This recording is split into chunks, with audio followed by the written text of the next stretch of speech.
Hello everybody, welcome into my latest live broadcast. Today is, Wednesday, the 23rd of January, 2019. Welcome in everybody, come on in, come on in. Are you sitting? Find a good place to sit. We're gonna be here a little while. All right.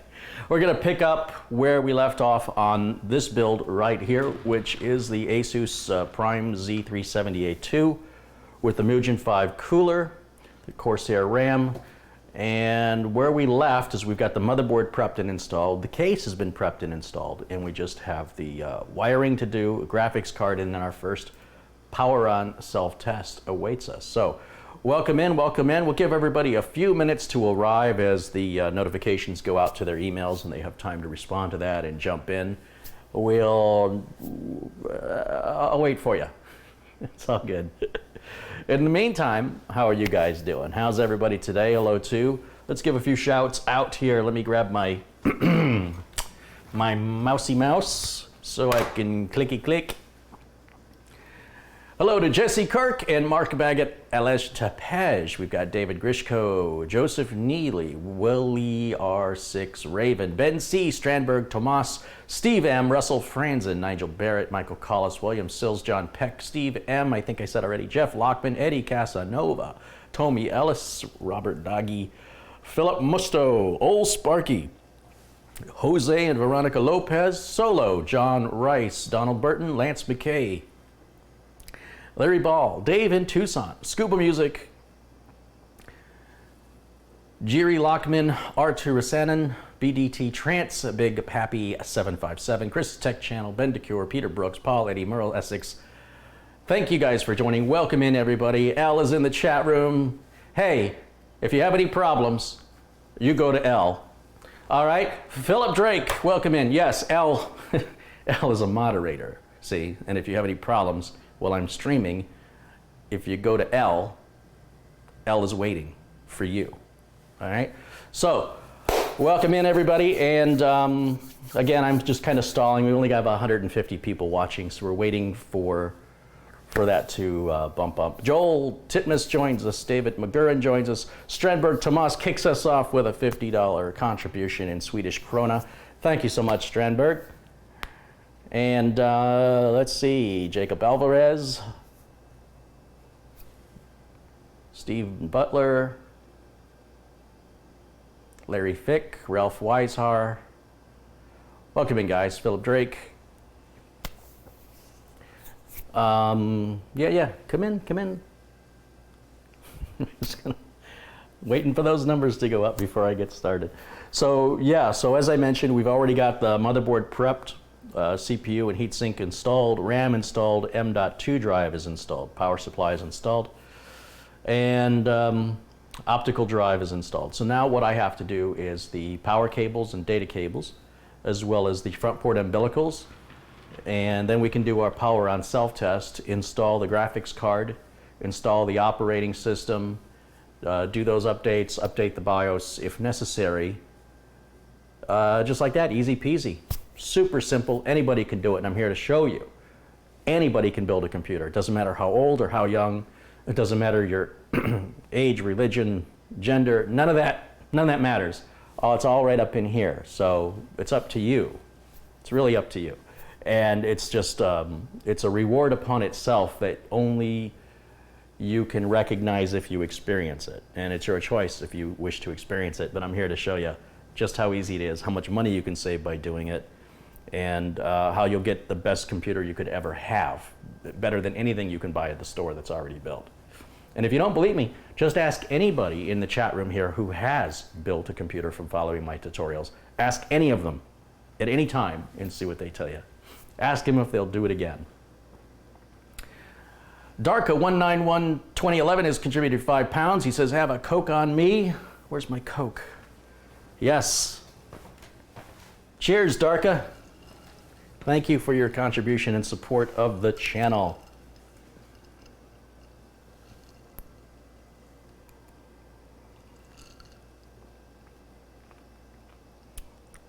Was getting nervous after the swatting problem. Listen, no reason to get nervous after the swatting problem. just be glad that you're not the swatter right now. And let's just say it won't ever happen again. Okay? And we'll just leave it at that. Just be glad you're not them right now. And rest assured that will never, ever, ever happen again. So, all right. David McGurn says he's starting his new build this weekend, so these vids are going to get some airtime. Absolutely, that's the great thing about these videos is that if you like, you can pause them and rewind them, and you know, I go step by step by step. They're lengthy, but that's because they're so thorough, and that way you can proceed with confidence at your own pace by playing them back and rewinding parts as necessary for you to move forward with confidence. John Craig has contributed £5. He says, thank you for uploading Tech Savvy's video. I'm very impressed with that young man. I have to tell you guys, and I'm so glad you mentioned it. So Tech Savvy sent me a video, and he said, you know, you told us that if we did a build video that you would share it on your channel, and so I did a build video, and will you share it on your channel? And I was so impressed with how good of a job he did. He's never he's never filmed a video before, as far as I know, and like me, he doesn't have a cameraman, and he's probably just using a cell phone or something. I do these videos to inspire people, and it's so when you guys inspire me back, wow. All right, so yes, absolutely. If you haven't seen the video, watch it. Amazing, impressive, inspiring, just nailed it. Nailed it. And yes, Tech Savvy, hopefully we'll see more from Tech Savvy, right? And you can go and subscribe to Tech Savvy's YouTube channel. He has his own YouTube channel, and go hit his subscribe button, you know? Michael Shaw has contributed $15. He says, hey, Carey, thanks again for the help. Hey, Michael, thank you so much for your contribution, your friendship, and your support.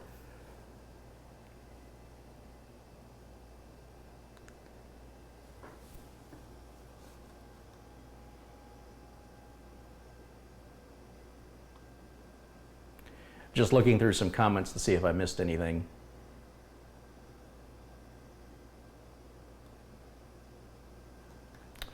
Okay, we're at 353 people. I think that's good for us to start now. So what I'm gonna do, I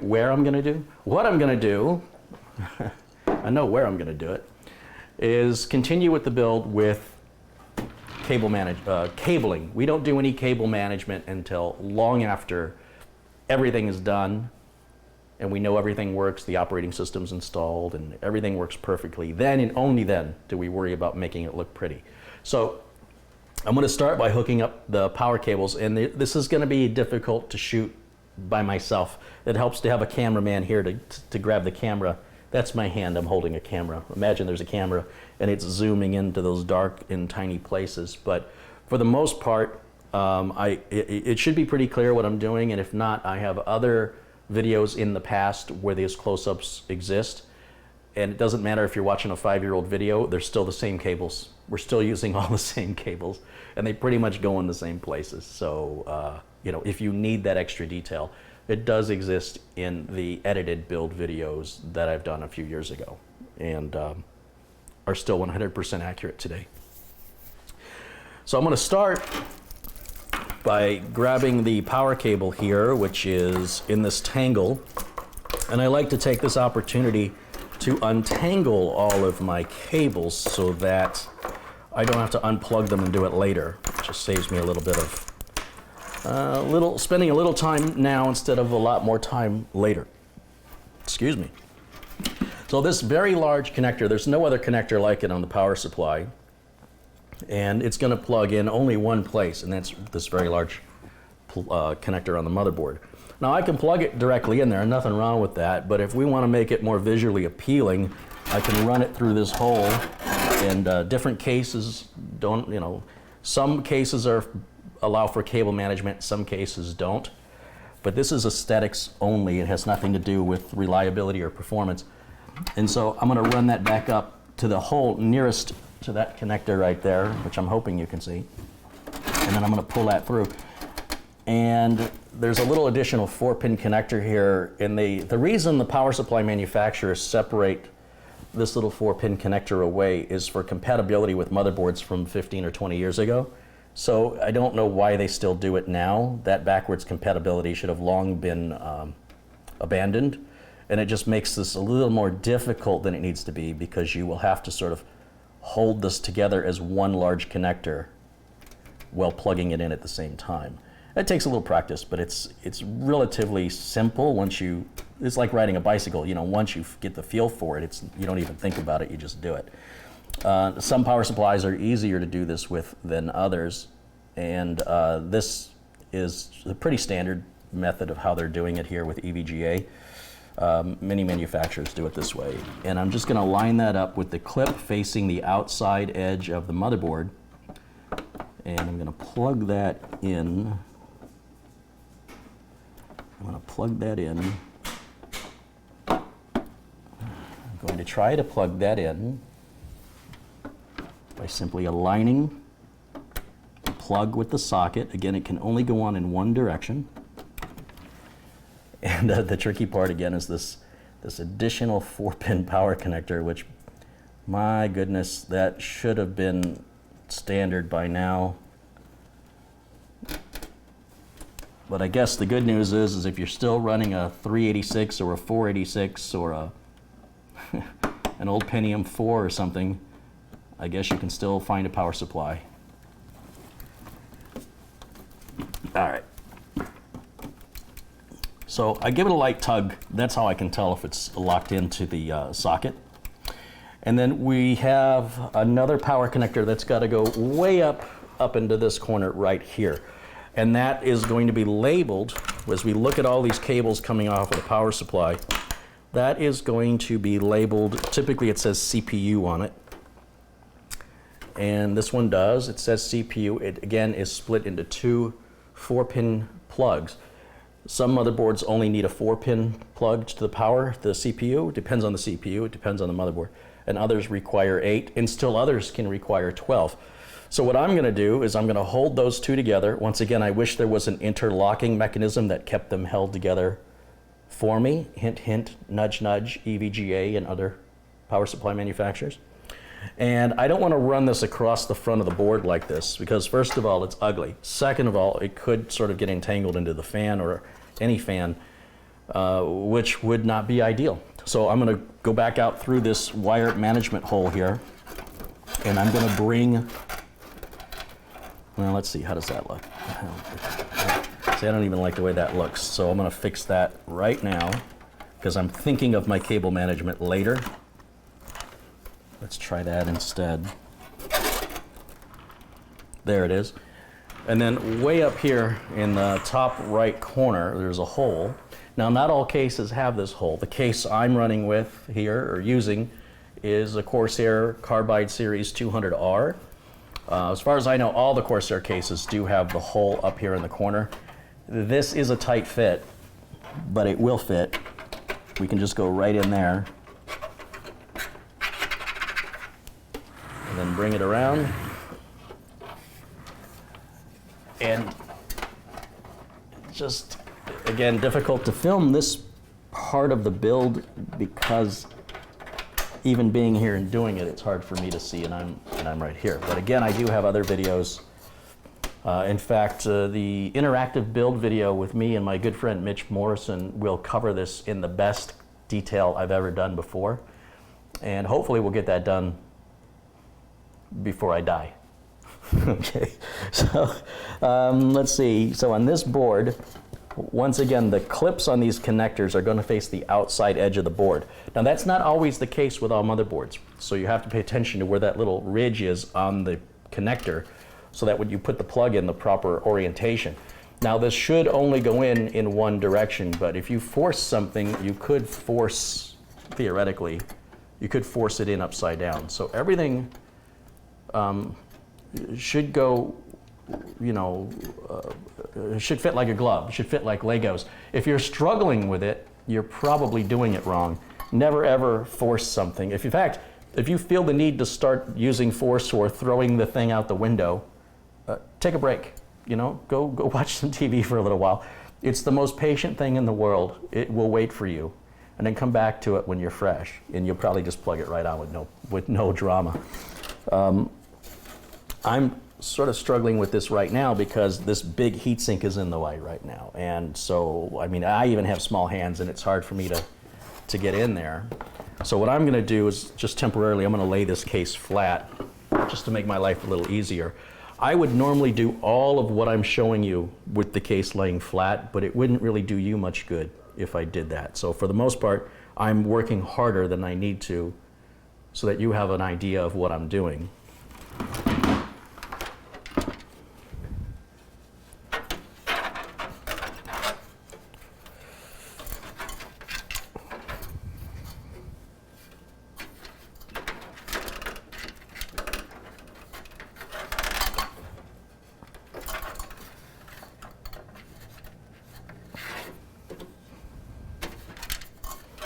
All right.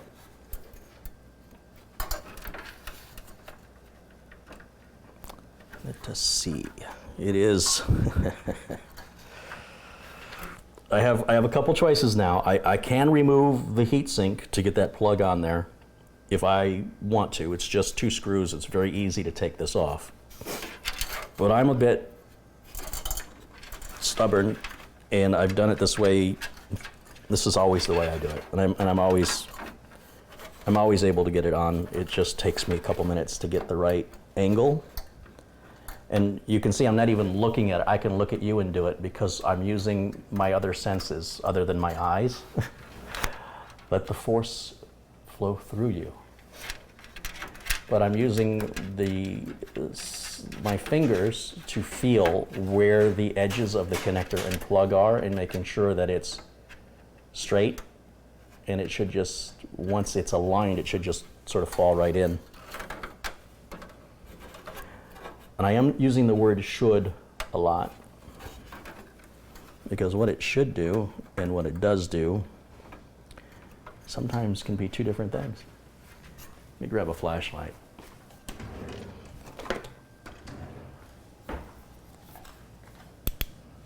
Ooh, that's a bright light.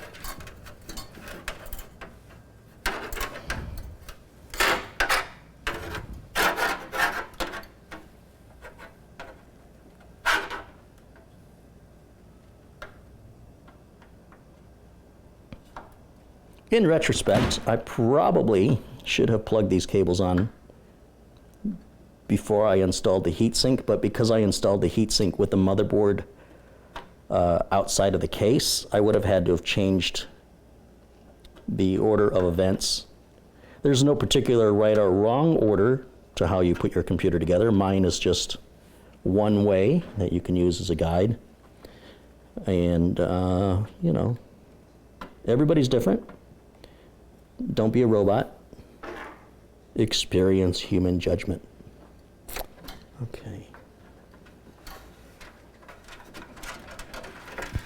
Still a little bit of a struggle with this.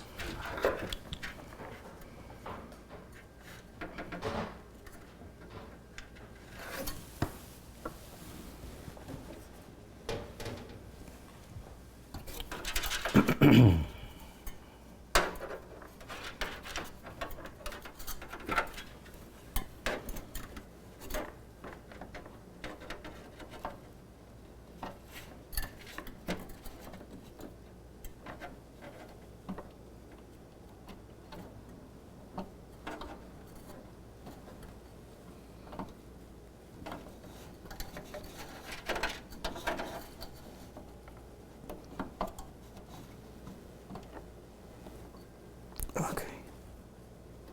It's almost done. It's so close. Ah.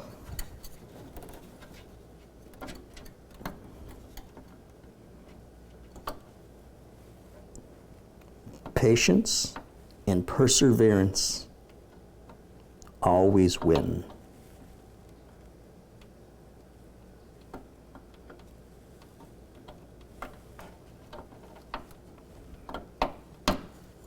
Okay, there's one side.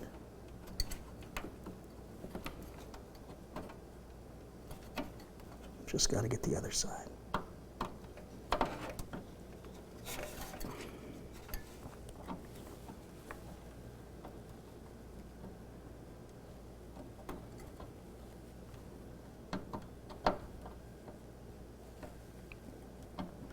Now, when the video is over being live, it will be edited so that this long delay of this, the struggle is real. This little struggle will be edited out, but I'll have it here in just a moment.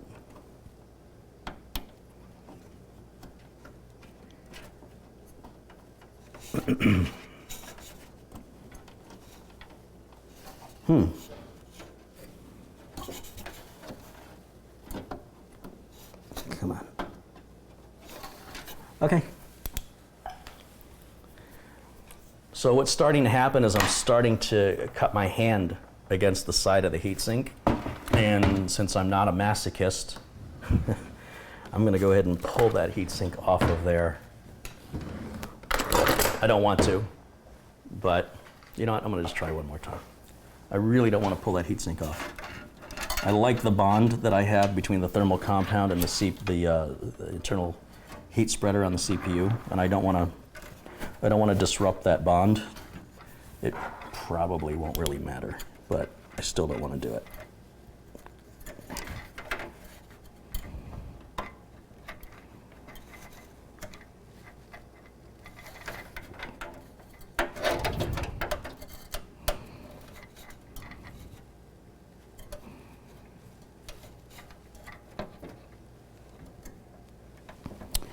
And you know, the plug is actually, it goes on really easy. It's just the angle that I'm working on in that large heatsink that are making it difficult. It's nothing about the plug itself. In fact, one of you guys sent me a pair of forceps, and maybe this will be a good time to break those out and see if they'll help. Let's see.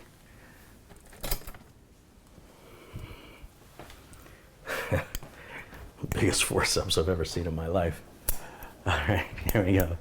So you go, somebody sent me the forceps. Who was that? Whoever that was, we're gonna try this. We're gonna try it. Okay.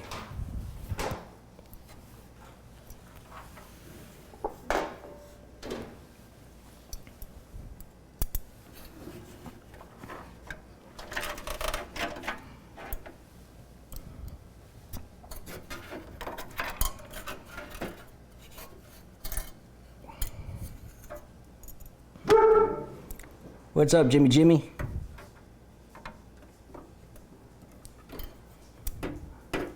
What's happening, my boy? You saying hello? Is Jimmy saying hello? You go say hello? Yeah, say, how's it going, everybody? Hey, everybody. My name's Jimmy. Tired of this guy. Let me do this for you. Here, put it in my mouth. I got you. Very good boy. Now go away because you cause static.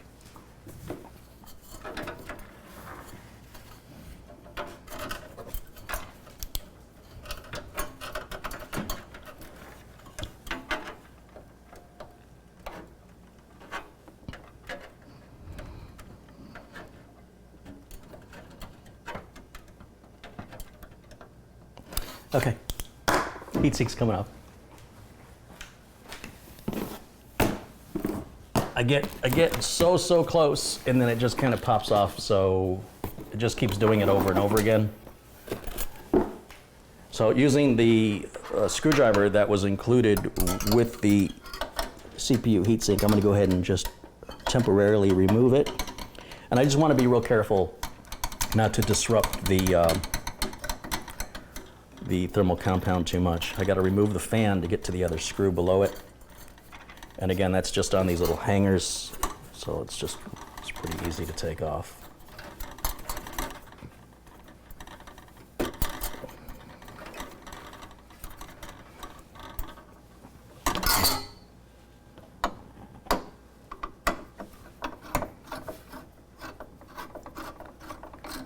Now, if I were using a liquid cooling solution on this build, which is an option, clearly then we'd have pretty much been done by now.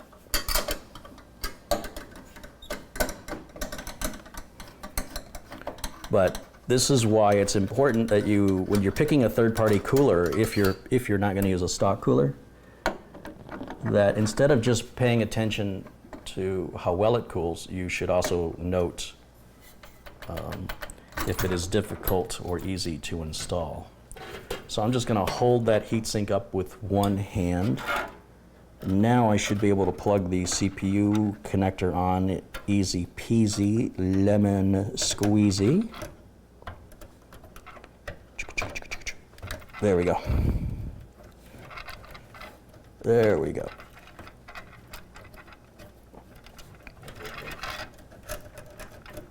And I'm giving that a light tug to make sure that it doesn't come off.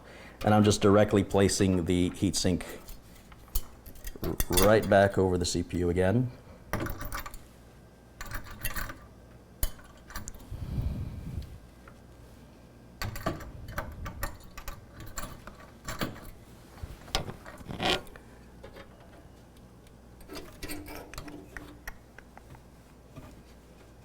And then I'm going to just tighten it back down.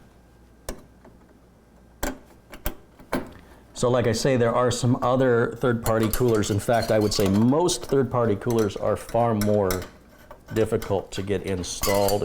And so to remove them momentarily just to do something like plug in a cable can be a little discouraging. But if it's the right thing to do it anyway, because when you build a computer, it is such a rewarding sense of fulfillment you get at the end of it. You're going to want to do it again. So don't be in a hurry. Take your time and enjoy your build. Enjoy the process. Savor every moment, because unless you're made of money, it won't be very often before you get the chance to do it again. Unless you're lucky enough to have a friend or a family member who wants you to build a computer for them, it may be a long time before you get that same little adrenaline hit again, or dopamine hit, you know, that is the drug associated with fulfillment. And that's what this brings you, apart from, you know, the best damn computer you've ever had in your life. So I'm just putting the fan back on. That's good. That's good. Okay. See, it actually took far less time to pull the heatsink off than what my stubbornness was trying to, what I was trying to do stubbornly, I guess is what I'd say. So that's our two main power connectors to the motherboard. We have a 24-pin and we've got the 8-pin. And that's all the motherboard needs. That's going to power our storage device, it powers our RAM, it powers our CPU, it powers the onboard video that's built into the CPU. And at this point now, I could theoretically power it on once I have something to short out here to simulate a power button. But I'm just going to go ahead and hook the power button and everything up. So right up here on the front of the case, the two USB ports, the front port headphone and microphone, the reset and the power, this is all referred to as the front panel. And the wires that come off of the front panel, we refer to those as umbilical cords, or umbilicals, front panel umbilicals. I've mentioned before you want to remove all wire ties, whether you're using that wire or not. Don't leave any wire ties in your computer. Replace all wire ties with nylon zip ties.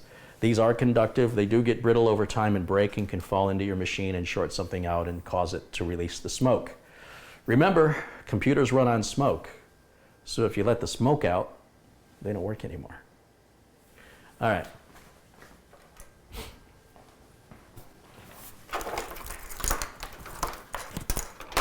Where are we? Where are we? Umbilicals. So these are the umbilicals that I just removed the wire tie from. And I'm going to come back around here and pull them back to the wire management area so that when you see this side of the computer, you'll see it's perfectly clean, right? That's the idea here. So we have this thing we can show off to friends. It also makes it much easier to work on, diagnose, upgrade, or repair in the future when you don't have to pull all these cables out of your way and they keep dropping into your face and such. So it doesn't really matter which of these cables you start with. As we turn the case And look, one of the biggest, ugliest cables out of the bunch here is the USB 3.0 plug. There's nothing on the motherboard that resembles this. So, I should say there's one thing on the motherboard that resembles this, so it's really easy to know where it goes. You shouldn't need to look at an owner's manual. You should be able to just simply identify the connector on the board. Now this board, it has it right here sideways, so I'm going to bring it in right through this hole and plug it in right to that connector. It's just a friction fit. Sometimes you'll hear a click, sometimes you won't. There's really nothing that holds it in. It does have a little notch, as does the plug, and you'll line the notches up. And again, without using any force, it should just align.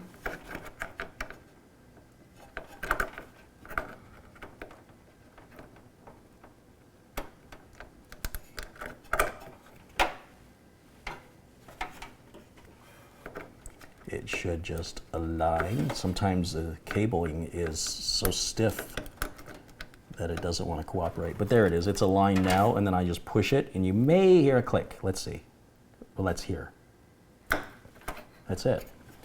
Now you want to be careful with this excess cable, because if you bend it around too much, you may end up pulling the connector right out. So I want to be careful with that. Make sure that connector stays locked in, but still trying to hide that cable out through the back as much as possible.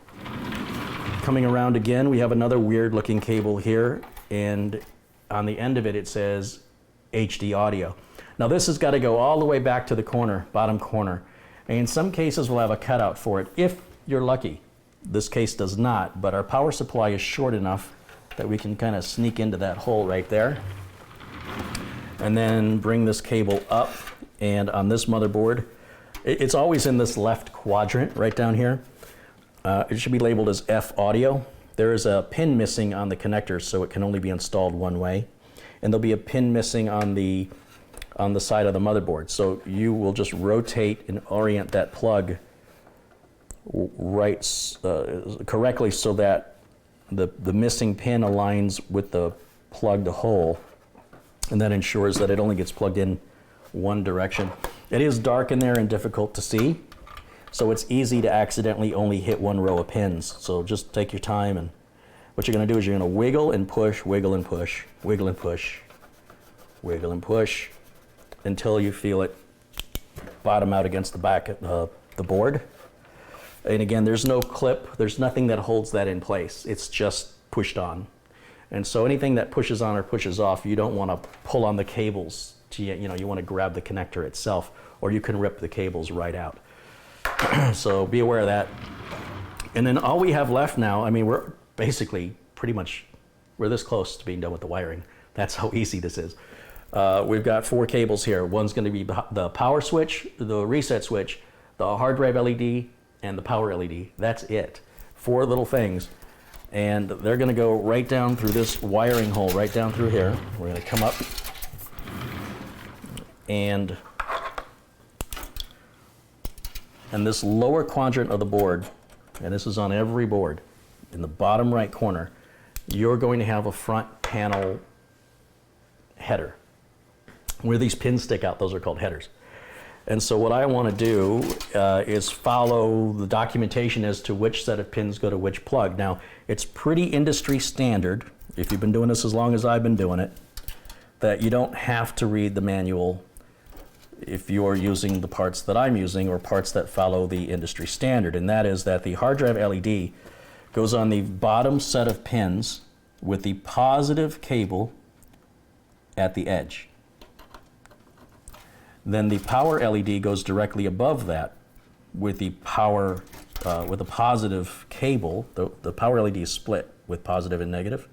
So identify which of those is positive and make sure it's placed to the outer edge and plugged in directly above the hard drive LED. So the power LED and hard drive LED are plugged in one above the other, and all these plugs go in horizontally. You don't plug anything into this front panel in a vertical.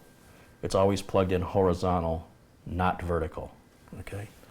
Then beside the hard drive LED is the reset switch. So we're going to grab the cable that says reset switch, Now, there is no such thing as a positive or negative on the reset switch, and I don't know why they bother telling you, because it's irrelevant. So you can plug it in upside down, it won't make any difference, and it just plugs in on the next 2 pins right beside the hard drive LED. Make sure that it gets fully seated up against the board and that it should align with the other plugs as far as how far it sticks out. And then directly above the reset switch and beside the power LED, those 2 pins, that's for the power switch. And remember, an LED, that's a light emitting diode. And a diode is an it's a piece of electronics that only allows for power to flow one way only. So if I were to put these LEDs on upside down, I'm not going to hurt anything, but the LED won't work because the power is trying to flow the wrong way and it won't allow that to happen. That's why a spinning fan, like if you blow on a fan that's plugged in, it won't generate any power. It won't generate power to the board because diodes would prevent that from occurring. They only provide power to the fan. The fan cannot provide power back the other way. That's what a diode is. Electronics are pretty cool, right? So this right now in the state that it's in is ready to be test fired. Now I still have the optical drive that needs power and data, and I still have the front and rear case fans to hook up, but I am a little anxious. Did I do everything right? Before I go any further, it makes sense to just test what I've done so far is working. Because if I continue and I plug in the fans and I plug in the graphics card and I wire everything up and I clean up my wire management and I put the panels back on and I screw it all back together and I turn it on and it doesn't work, guess what I have to now do? I have to unscrew it, take the panels back off, take the graphics card out, unplug a bunch of stuff. So rather than go that way, which you can if you want to, I'd rather just check where I'm at before I proceed. So I don't have a monitor here to use, so I'm going to use your monitor at home. I'm going to be the only guy in the world who has 587 monitors plugged into his computer. But I need to use your monitor for a second, and I hope you don't mind. But what I'm going to do is I'm going to plug in the power cable right here to the back of the power supply and make sure that the switch on the back of the power supply is in the off position. Is it necessary to make sure it's in the off position? Well, is it necessary to be safe? You know, if you don't think it's necessary to be safe, then don't be safe. If you do, switch it off. I need a keyboard and a mouse, which I have right here. There's a little dongle inside of this mouse, which we'll just plug in. And I'm going to plug it into a front USB port because that's going to test those at the same time, right? 2 birds, 1 stone. And then finally, I need to give it some video. That's where you guys come in. So this video cable right here, this is going to feed right into your monitor. This cable is going to feed into your monitor. So let me just plug it in. We're going to use onboard video at this time, which is right here. Now, when you plug in, if you're somebody who's adding a graphics card, as we are later, make sure that when you test your system out, you plug into the right video output, or you might be very disappointed in your performance. All right, and let's flip that up, and let's get you switched over to the video input. So you'll see me in the corner, and this thing that says no signal, that's what your monitor says when it's not when you're not feeding anything to it. So I'm going to go ahead and hit the power switch. Now, a good sign is the power light just came on. I want to make sure the fans are spinning. Fan is spinning. Lights on the motherboard have lit up, and in just a moment, be patient, we should see something happen on your monitor right there. That's our power on self-test or post. And in just a moment, it should just give us an error. You know, it can't boot to anything because we haven't got anything installed yet. But it does recognize 32 gigs of RAM, as you can see. It tells us our BIOS version is 0411. Do you see that on the second line? It says Asus Prime Z370-A 2 ACPI BIOS revision 0411. That's how we can go and check to see if we have the latest BIOS. It says our CPU is an Intel Core i7-8700k, so it's acknowledging that correctly, along with the speed is acknowledged correctly. So far, everything is working exactly like it's supposed to, and then we can proceed with confidence. And we also know that if it doesn't boot after this, then something that we did between this boot and the next one will be the culprit, right? So what I want to do now is turn the machine back off. And I've already downloaded the BIOS, and I've already got videos that explain how to download the BIOS. So on this flash drive, I've downloaded the latest BIOS, and I did this a couple days ago, so I'm imagining it's newer. I don't know. I'm going to find out in a minute.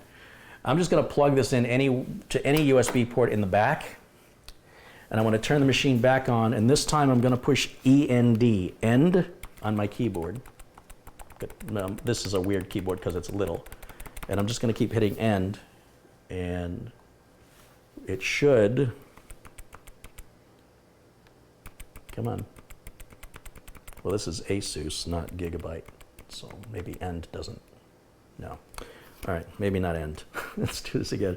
So we'll hit, I think we're going to do F2. Here we go. F2. It says, please press DEL or F2 to enter setup, which was at the bottom of the screen there. And that's just what I did. And in moments, we should see the BIOS. We do. Up at the top left corner, you do see and confirm that the BIOS version is 0411. If we go to advanced mode down here, the option to update the BIOS, right here under tool, see where it says tool? And it says Asus Easy Flash 3 Utility. Please select the BIOS update method. We're going via a storage device. A USB flash drive is a storage device. And click next. And it shows 0411 is the same file that I've downloaded. So I obviously don't need to update the BIOS. 0411 is the latest, and it's pretty unusual that I got a board with the latest BIOS in it, because these boards can sit on inventory shelves for months before you get them. So there's no BIOS update that needs to be done. At this point, I can just reach in the back and hit this power switch here on the back of the power supply, shut the machine down, and then continue on with finishing up the rest of the wiring. Or, just to keep things moving, we can begin our Windows 10 installation. So I already have a video that shows you how to download and create your own Windows 10 bootable media, which is what I've got right here. And we'll be sure to add a link to that in the video below. Anybody can download a legal copy of Windows 10 and install it. It's perfectly legal. If you want to activate it, you got to pay for it, right? So the downloading of the software from the original source, from Microsoft, is not a hack. It's available to you and to everybody as long as you have the knowledge to know how to do it, and that's what that video is for. This isn't about getting Windows 10 for free. This is about getting a trial version of Windows 10, which will stay in trial mode until you put a valid license key into it. So I'm going to go ahead and take the flash drive and plug it in. And I'm just going to go ahead and install Windows right now. Before I install the graphics card, before I install the optical drive, I don't need any of that. And then I need to flip the switch back on and flip you guys back over to the blended mode here. And I'm going to need the keyboard and mouse out. And now I should not have to instruct the motherboard what to do. The motherboard's looking for something to boot from, so it can't boot from anything but that flash drive. There's nothing else available. It has no choice. It either boots from that or it boots from nothing. Therefore, I don't have to go into the BIOS and direct it. If I already had an operating system installed, then the BIOS decides typically that the one locally, the one built in on the internal storage, is prioritized. And you can go into the BIOS and change that priority. I don't need to do that because there's only one choice. There's only one option. So this is the default installation screen for Windows 10, and I'm just going to click Next and hit Install Now. And I follow the same procedure with every build I ever do and with every Windows I've ever done. Down here it says, I don't have a product key. You see that? Do you know why that's there? Click it. Even if you have a product key, don't enter it yet. Now I'm going to have Windows 10 Pro because that's the product key that we'll be using later. So I'll click Next. I have to accept the end user license agreement, click Next. Always, always choose Custom.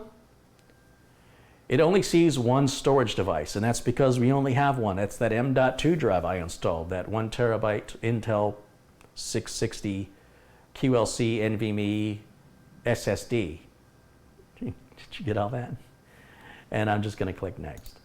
Now Windows 10 is going to partition this drive, format those partitions, copy over the installation files, and do the Windows 10 installation. And while it's doing that, you and I can have a little chat. I can have a sip of my drink, and we'll chat.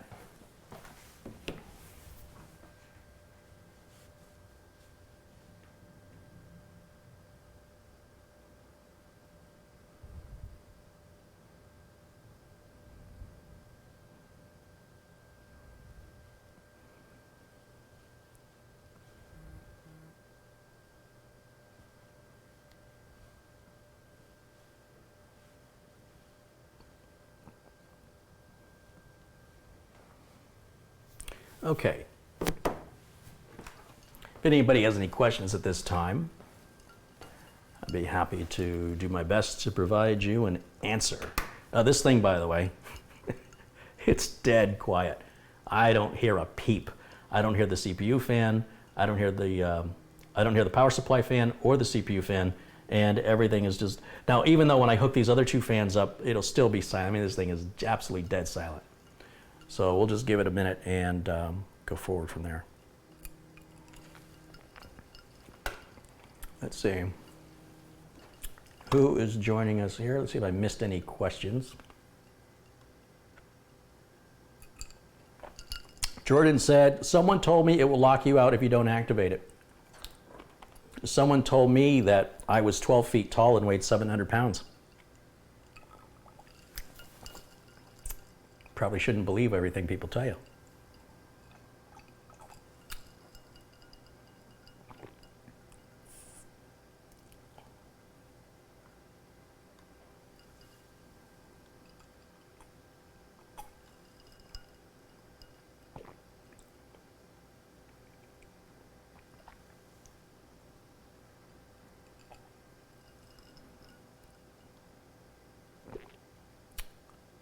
I'm just looking through the comments, guys, as we're waiting for Windows 10 to complete its install. On a machine this fast and with components this good, this won't take very long.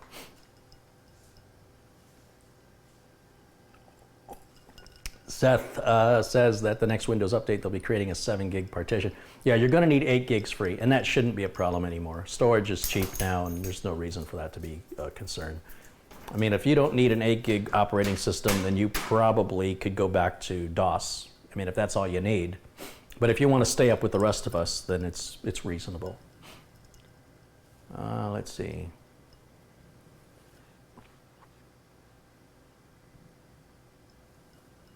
What's the difference between the demo and the real thing? It's not a demo. This Windows 10 is not a demo. This is a fully functioning version of Windows 10 that has limitations with regards to not allowing any personalization of the operating system. For example, I can't adjust which taskbar icons I want or what desktop icons I want. There's a number of little personalization features. There'll also be a watermark that says Windows is not activated that will always be there, and it will stay that way forever until you activate it. Madi says, Carey, no password to Windows. Anybody who watches my channel knows I do not put passwords on Windows. That is up to the client to do. It wouldn't do the client much good in security to tell me what they want their password to be, so I do not offer that as an option. When clients want to use passwords, that's their business and their passwords, they're not for me to know. So any computer that I build and I ship will always come without a password. It is up to the owner to address that in any way they want without involving me, because that would be a very blatant security risk to tell people what password you want to use. You never do that to anybody. Treat your password like a toothbrush. Don't share it and change it every 3 months.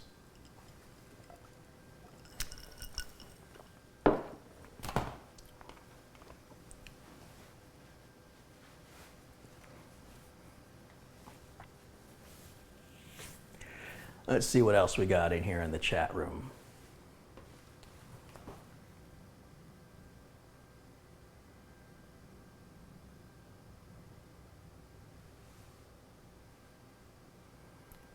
Jordan says the PC that was going to get donated to you got destroyed in the fire. I don't know what you're talking about.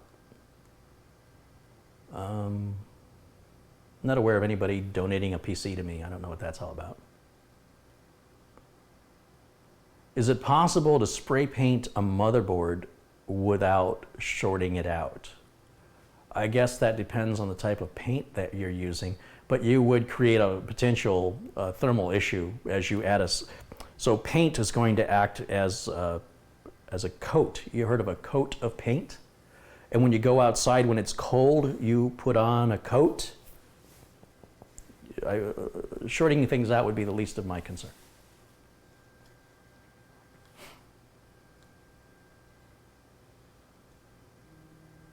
Let's see. No UEFI. What are you talking about? Should be UEFI.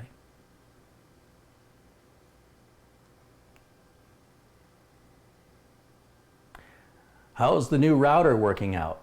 So far, so good. Peter Rayner said he'll send you a personal thank you from PayPal. Well, that's very kind. Thank you, Peter. Did I miss some other contributions? That's a good point. Since I was busy. Oh, it looks like I missed some. Let me get caught up. Tony Wallows contributed $2.99 and Michael Shaw. Oh, I guess I was caught up. I just missed Tony's. Thank you, Tony. What else?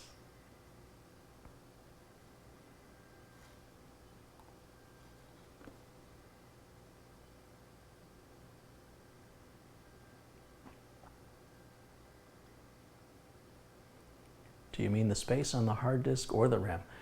When you're running Windows 10, you basically want to have both. You want to have at least 8 gigs or more of both free hard drive space and amount of RAM.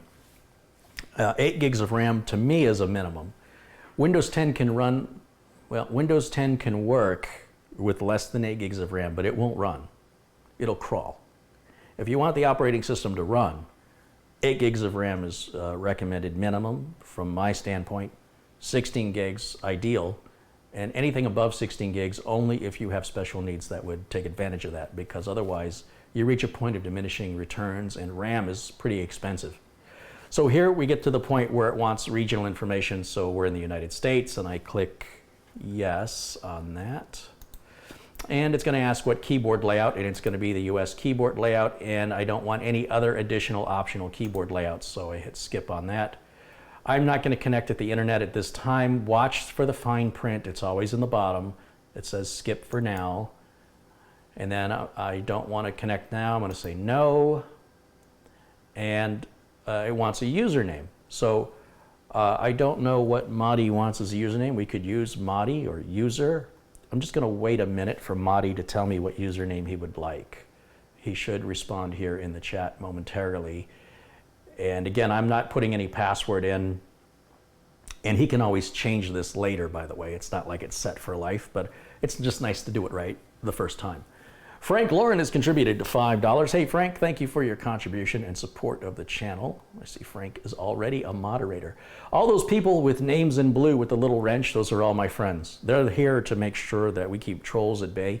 We are a supportive and positive community, and anybody who tries to disrupt that gets the boot. It's very simple. And of course, they can change their name and come back in and try again. And as long as they behave, they're welcome to stay. But the minute they try poisoning the well, they're out of here. We've got a garden to grow, and weeds have to get pulled so that our garden can flourish. Madi says Madi. Very good, Madi. Well, then I will put in Madi. And then click next.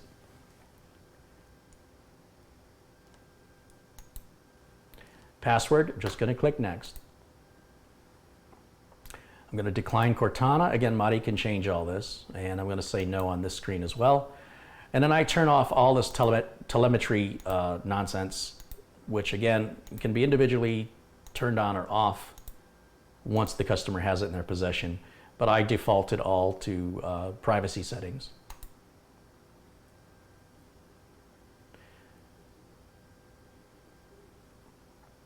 And Sharon Idles contributed £2, says, hey Carey, I got my Go Faster sticker today. Thanks, that's awesome.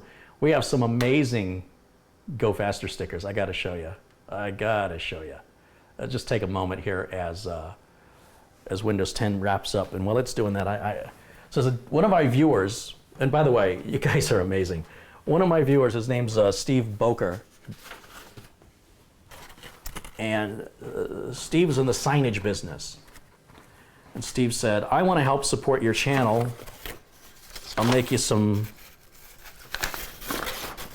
well, here.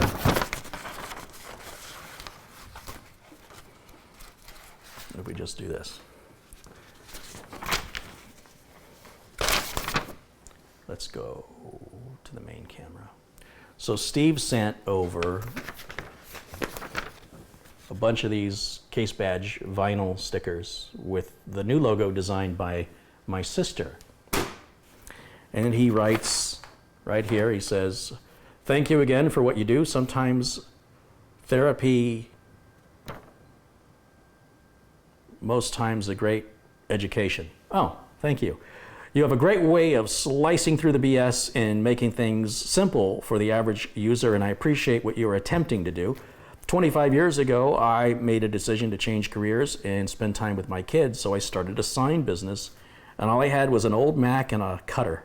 When my friend, an electrician, fried my motherboard, I changed everything over to PC and loved it ever since. Just wish before I purchased my last one 3 years ago, I would have found your channel so I could have built my own. Someday though, someday. Mostly do cutting, like some of the decals I've done for you, but as you see, I have access to anything you might need and will try to help when I can.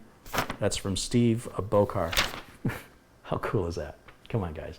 So we're gonna offer these for sale at CareyHolzman.com to help generate some income to help pay for all of this cost of making videos and the cost of production equipment.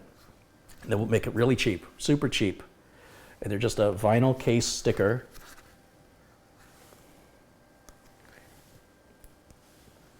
There, I just wasted one. And that's my third eye. And it should match pretty much every case. It's a nice oh, it's not coming off. Apparently the glue is really, really good. So wherever you stick it, expect it to be there for a while. I also want to thank another one of my viewers. This comes from Jason, and Jason says, enclosed in the box, you'll find a power supply with only a few hours of use. It was an extra one I had laying around. I'm donating this to your channel so it can be put to good use. You know what, I'm just going to put that right on there. Keep up the good work. If I come across any other components that I haven't used in a while and I don't plan on using, I'll send them to you. Thank you so much. What Jason sent is an EVGA 450 watt power supply, and this will be great to use in builds that as we move forward, contributing back to other members that are watching us that perhaps are on very fixed incomes and are running obsolete and potentially dangerous computers, because if you're out of date, you know, those hackers, they're on the edge of, you know, exploiting every hack available. And if you don't have the latest security because you're running older hardware, you could become susceptible to being hacked, having your identity stolen, having your bank account emptied, et cetera, et cetera. So while we're not shipping rocket ships out to these people for free, we will give them something better than what they have that will at least keep them safe and secure. And it's all based on the generosity of you, the viewers, and given back to the viewers. So I thank you guys for that and making that possible. So super shout out there to Steve Bokar and also to Jason for their contributions to the channel. And of course, a big thank you to Madi, who's permitting us to film his build and use this as an opportunity for furthering education and how these things go together and how it all works.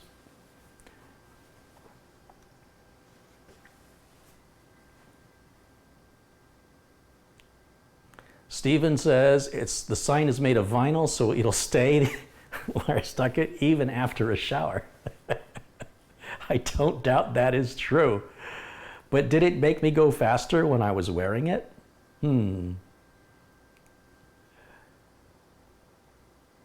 So those are available from CarrieHolzman.com. Kevin Sears has contributed $5. He says, greetings from New York. Hey, greetings, Kevin. Thank you for contributing and supporting the channel. All right, let's see how we're doing back here. Windows is installed. Look at that. So I can go ahead and remove the Windows installation. USB drive, just click on that, eject it. We'll take that out.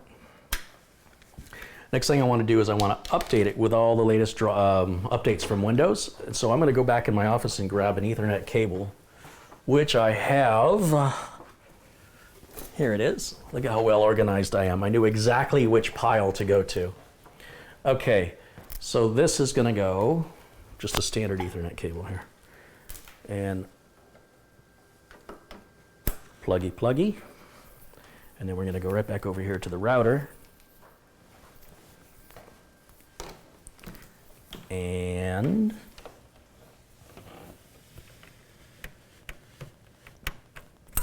plug that in. Now, I can go to Windows Update, and I would strongly advise you to follow, on a new build, the steps in the order that I show you. And so what I'm going to do now is just go to the control panel here, and then go to Windows Update, or Update and Security right here. Click on that, click Check for Updates.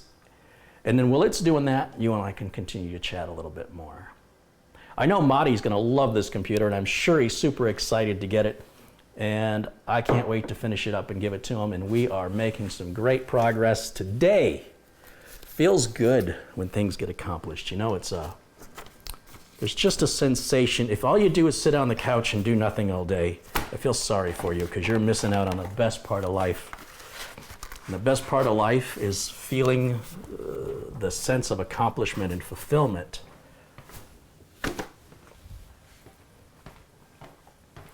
Now, if you're thinking of building a computer, but you just don't know what are the right parts to buy, or, for example, the whole process may look very simple to you, but you may be intimidated knowing what goes with what.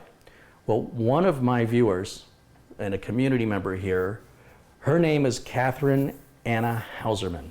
Now remember, these videos are worldwide.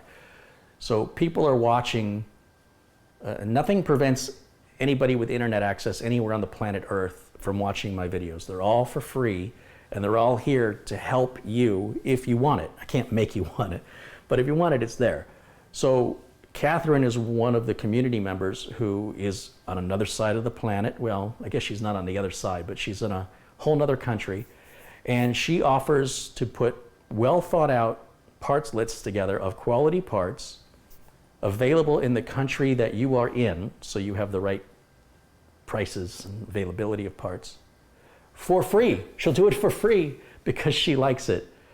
It makes her feel good to help other people that she has this skill. And in fact, Catherine put the parts list together for me, for Madi's build. And then I just modified it a little bit to meet Madi's needs. But she did the bulk of the work for me, and do you know what she wanted in return? Nothing. So I gave her a thank you anyway. And I suggest you do the same. You can reach her here on the chat anytime I do a live feed if you have a question for her.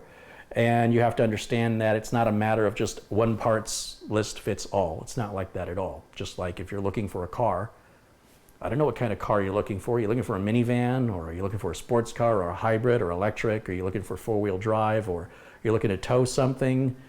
Do you need a family vehicle, or do you, want a convertible, et cetera, et cetera, et cetera, et cetera, et cetera. Well, building a computer, there's a lot of questions that have to be asked. So when you go online and you're like, hey, what should I buy? If nobody knows who you are, they can only tell you what they would buy, not what you should buy. So she does that. She does all that investigation and asks you all those appropriate questions before putting together a parts list. And unlike strangers on the internet, if you have questions or problems, you know how to reach her. And consider the source of information. Anytime you're getting information from the internet, consider the source. As Benjamin Franklin is quoted on the internet as saying, always consider the source of information on the internet. Don't believe everything you read on the internet. Quote unquote, Abraham Lincoln.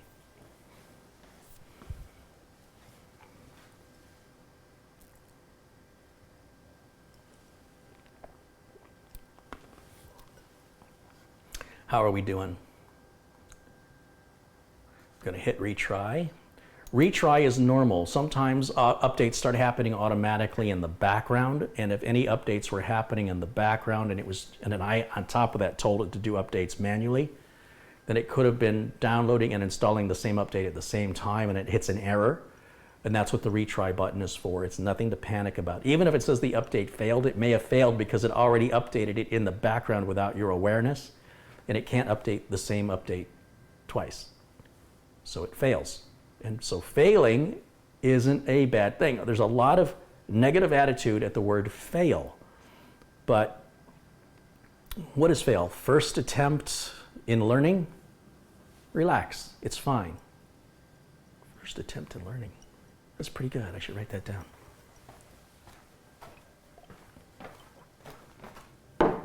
Don't be afraid of it. Don't associate negativity with failing. They're two different things. You shouldn't. Well, we do our best to avoid failure. When we do fail, we should acknowledge and accept it, so that we don't do that again. And then we should fail differently next time. We just don't want to fail the same way over and over and over again. Or perhaps this isn't the right project for you. That's the best way I can explain it. All right.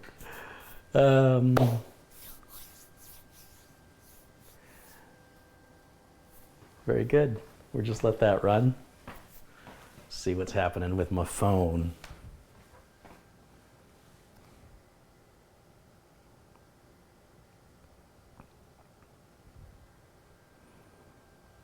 Nothing.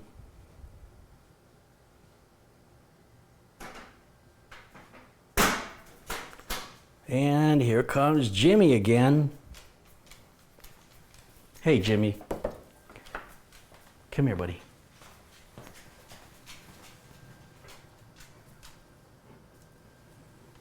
Are you a good boy? Are you a good boy? Are you my buddy? Are you my buddy? You got problems? You got problem? Can't hold your liquor? Huh? Why are your ears back? Lift those ears up when I'm talking to you, son. That's a good boy. I'd lick you back to see how you like it, but I don't think it'll taste very good. Yeah. Oh, you're a badass. Yeah, you are. Oh, squish your face. Squish that face. Somebody help me. Oh, you stop that. All right, get a room. Good boy.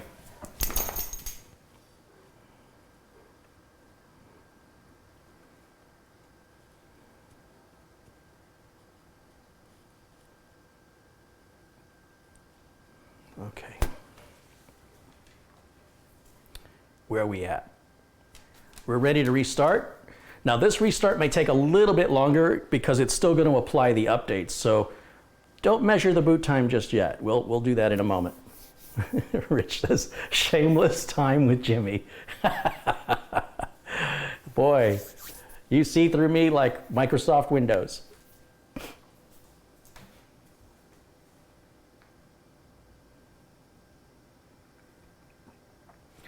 Wim is working on a build of his own, and be sure and check it out. Wim VDK in the chat has posted a link to his video, and then I'm working with Wim to help bring some attention to, but there's so much going on. I'm so busy and I'm trying to get caught up. We'll get to it as soon as time permits. Okay, now that doesn't automatically mean now we've got all the updates. There may be updates to updates, so I have to go back and do it again. So go back to Start button here, back to the gear icon, and then back to Updates and Security. And we repeat this until it tells us there are no more updates. As you can see, it's grabbing something else. And now we'll check for updates again. Once again, repeat until, well, look, another update. Again, sometimes there are updates to updates, and you can't get the update to the update until you get the update.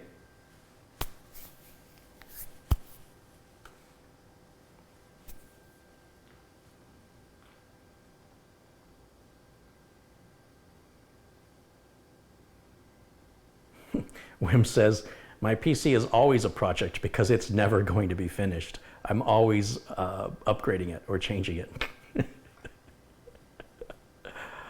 Yes, that is the sign of a true nerd. Congratulations, your nerd card has been renewed for 12 more months.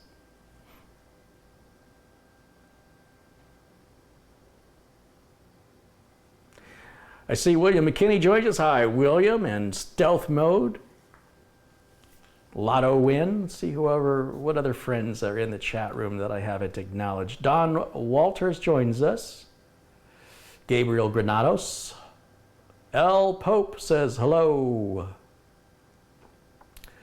Dusan Parkler. Rich Robbins. Rich has joined me on camera. You guys might remember Rich. Dave Murray, of course, Dave Murray from Bonnie, Scotland joins us. Solo and Zoom. I was just reading what he had to say in the chat. Edward Green. And just looking for other names I haven't, other names in blue specifically that I have missed, I shout out to. I think I got you guys. I think I got y'all. NJP Vlogs and stuff. Also another good channel to check out, NJP Vlogs and stuff. If you enjoy my content, you might enjoy their content as well, because clearly we all share the same interest. Now it's time to reboot again. So let's go ahead and restart or reboot. You know, here in the computer world, we have to have multiple words that mean the same thing in order to give you the appearance that we're smarter than you. Us being nerds and you being regular people. Rebooting and restarting is the same thing. A page file, a swap file, or virtual memory are basically the same thing. And making copies or making backups are essentially the same thing. We like to use a lot of terminology that's meaningless for words when we already had regular plain English words available. And I'm here to make sure that you never feel intimidated by the terminology or the jargon used by the nerds. As far as I can tell, there's no reason to use it other than to appear superior. It's frustrating to me to go to a doctor and the doctor says to me, you've got an, I don't know, a myocardial infarction. I'm like, did you think you were speaking to another doctor? I mean, are you under the impression that I'm a doctor? If at any point that I give you the impression that I have a degree or have studied in the field of biology, the doctor will say no. Well, then why are you using those terms with me? I have to have this discussion with doctors all the time. You adjust how you speak depending on who you're speaking to, and the doctors need to translate that into something a normal person can understand. Not quite sure why they fall into that default mode like they're talking to a peer.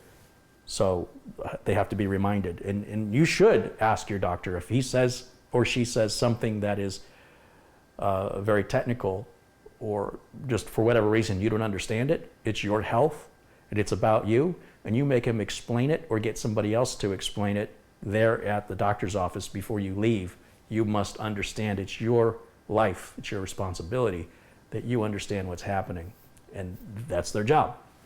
So don't be shy to say I don't know something. What's worse is making bold statements that aren't true. That's worse. Just ask Abraham Lincoln, because he said that on the internet as well. All right. So that was pretty fast boot time. Let's check for updates one more time. We'll go back to control panel updates. And I suspect we should be good to go on those updates. Now there's still drivers we can install. We can go to the motherboard manufacturer's website and grab those drivers for things like the Intel chipset, the Intel video graphics card, which we're not using anyway. Probably don't need to really install or update that driver. And there may be other drivers available there. Now, all the drivers we need to operate, we've already got from Windows automatically. But if you want to tune it, so you're getting the absolute best performance, then you definitely want to hit the motherboard manufacturer's website, download the drivers directly from them and from nobody else, unless we're talking about a video card. If we're talking about a video card, it's best to download from the video card source. So if EVGA makes an NVIDIA graphics card, I don't want to get my drivers from EVGA. I want to get my drivers from NVIDIA. And if I have a PowerColor Radeon card, then I want to get my graphics drivers from AMD. That's how you ensure you're getting the latest drivers. Sometimes the manufacturers of the parts, they don't keep up, or they don't keep up as quickly. Is that the same thing? Anyway, it all will work. It's just a question of, is it working optimally? And so by using the latest drivers, you're statistically putting yourself in a position where things are running not only in high performance, but also very reliably. Because how good is your performance if your machine crashes all the time?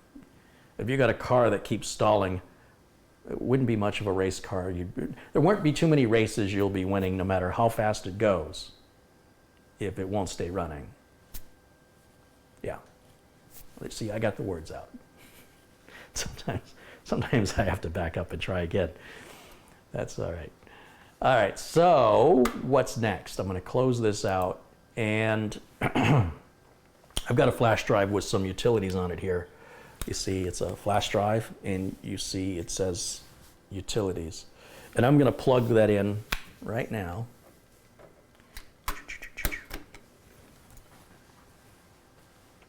And we're going to bring that up. And I want to test the performance of my storage to make sure my storage drive is running as it should. This is a very inexpensive NVMe drive. It's one of the cheapest that you can buy. And it's not as fast as a Samsung or a SanDisk or Western Digital or, you know, insert name here. This is from Intel. And it's using a different type of NVMe technology, which is slower than other NVMe technology, but also half the price. So it puts it in the same price range as a SATA drive, but with much faster performance than you can get from any SATA drive. But there is much faster performing NVMe drives for twice as much money. So I'm going to go ahead and click on this folder. This is Crystal Disk Mark. And this is the portable version. I only use portable versions of software that are utility software. This isn't stuff you want to install. You don't want to install a piece of software to measure your resource consumption when that piece of software is using your resources to work. You don't want to install a piece of software whose job it is to uninstall software. That doesn't make any sense. So portable versions means you can run the application without any installation. So we'll run DiskMark 64, and I'm going to hit the All button. And so basic SATA, if this was just a basic SATA drive, it would, in this case, cost about the same amount of money. And the most speed we'll see on the first number that appears will be about 560. Now, if we were to spend twice as much money on a Samsung Evo Pro, then we would see twice that number. Instead of the 1800 you see, we'd see 3700. So we're not getting the fastest drive, but what we're getting is the biggest, fastest NVMe drive or SATA drive available for the money, and that's the key here. The key here is that we're getting the most and fastest storage for the best price. We're not getting the fastest storage because that would cost more. And we don't have the largest storage because that would cost more.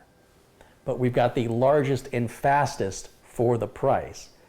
And you can spend the same price that was spent on this drive for a SATA drive of the same capacity, and yet only get 1/3 of the performance for the same price. So why would you? Why would you even consider SATA anymore when a QLC type NVMe is the same price and performs 2 to 3 times faster?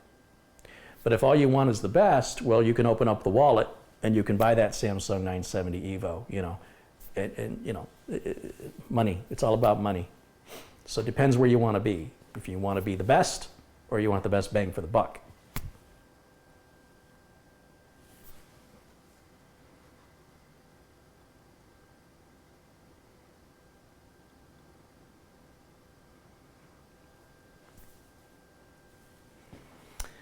Now, when this build started, the links to the build remain unlisted. That means that in order to watch the original videos, you have to have the link that was emailed to you. It's emailed to you when you subscribe to my channel. So when you like a video channel, when you like a creator on YouTube, and you want to know when that creator uploads new content, you can use something called subscribing. So subscribing is just hitting the little button that says subscribe on the YouTube channel, and then hit the little bell icon that turns on notifications, and it'll send you an email and say, hey, somebody's going live or somebody's posted a new video. If you like videos and you want to see more videos along that same line, you let the creator know by hitting the thumbs up button. When you click that thumbs up, you're telling the creator, please make more like this. It doesn't impact creators' revenue, whether you click up or down, but it helps guide the creator. For the most part, though, most creators don't need to be told. If I have a video that's got 100,000 views and I got a video that's got 5 views, I pretty much know you guys want to see more like the one with the most views, right? So it's a little redundant and kind of silly, but I guess it makes you feel better as a viewer that you're being heard. I don't know. So, but that's all it does. And be aware that those tools are there for that reason. And where are we at on this? Yeah, pretty even on the reads and writes, by the way. On a regular saturating SATA, meaning going as fast as possible through SATA, you'd be sitting at about 560 on both sides of the reads and writes. So 1800 megabytes per second on the reads and the writes on sequential reads is very impressive. And when it costs the same amount of money as one that runs 1/3 as fast, seems like a no-brainer decision to me over which one you should buy.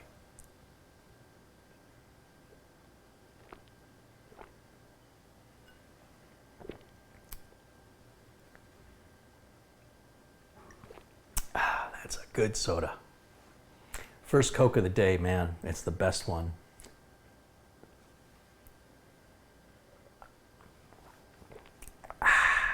Okay.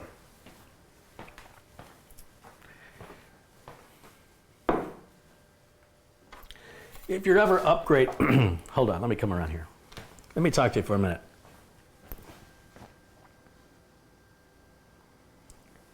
To my sister, you can edit this for a quick tips.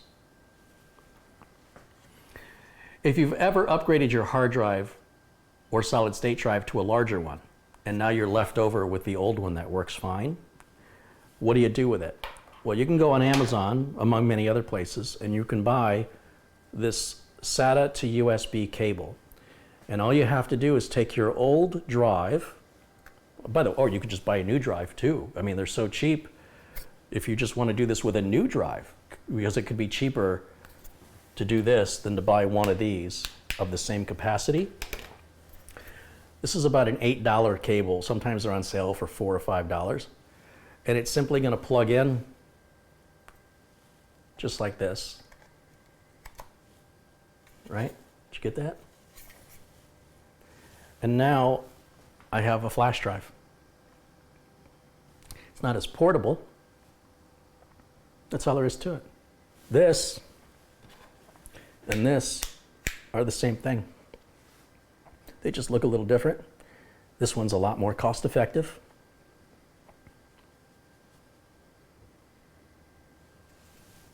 This is a lot more portable. But if you got any of these laying around, $5 or $10 cable, that's all you need. And now you've got oh, I don't know, 500 gigs. This is only 16 gigs. This is 500 gigs. If I bought this in a 500 gig size, I could buy 2 or 3 of these for the same price. So, just a little quick tip from your Uncle Carey. Is that a good enough face?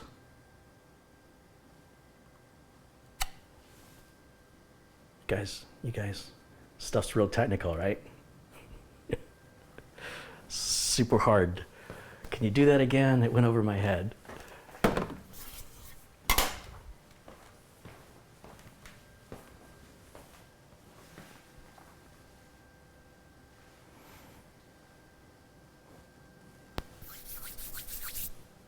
Okay.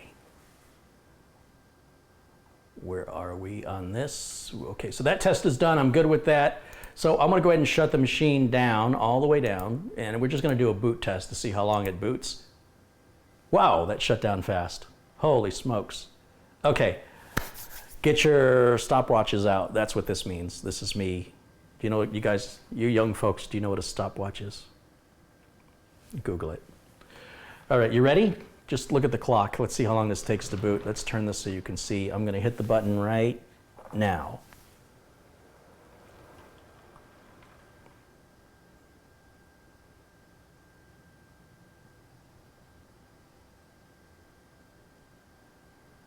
We're in Windows. Did you guys get the seconds on that? Did you guys count how long that took?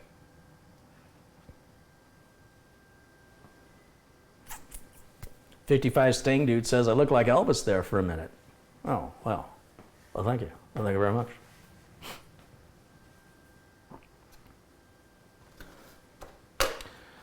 Okay. What now? We see it boots up fast. We see everything runs well. There's a couple ways you can shut down a computer. I bet most of you go down here to this start button.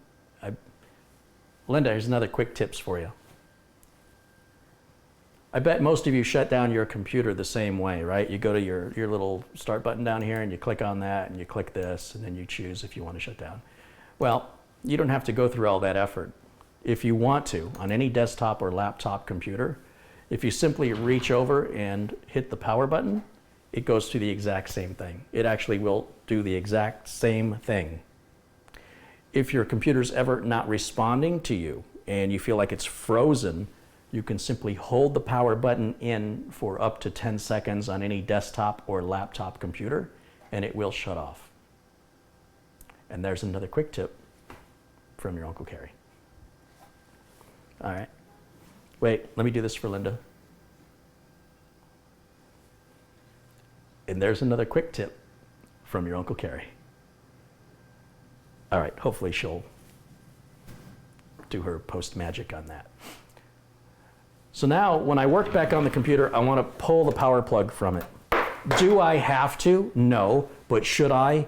Yes. Is there potential harm from leaving it plugged in? Yes. Is there potential harm from unplugging it? Absolutely not. That's why I unplug it. Now, I'm done with that flash drive, so I can take that out. Now I can install the graphics card. Seems like a good idea. I can also hook up these fans. What do I want to do? What do I want to do? All right, let's do this rear case fan first. Again, we got a wire tie here. And before the side panels go back on this case, every wire tie will be removed. Whether or not I am using that wire doesn't matter. The wire ties must come off. They are conductive. And where there was once a wire tie, we'll use a nylon zip tie because they are not conductive. And right here on the motherboard, I've got a couple of headers. There's two. Doesn't matter which one I use. If the plug fits, you are in the right spot. So that's good enough for that one. I've got one up front. Now, normally I don't even use a front fan. I don't hook those up unless there's a graphics card being installed. Because all this front fan's going to do is blow air into the machine. Well, the machine's going to draw air in. Nature will create a vacuum. Since all the airflow is moving this way through the case, it's going to suck air automatically in from these side holes through the front, and then so the bottom front, and then up and out through the back.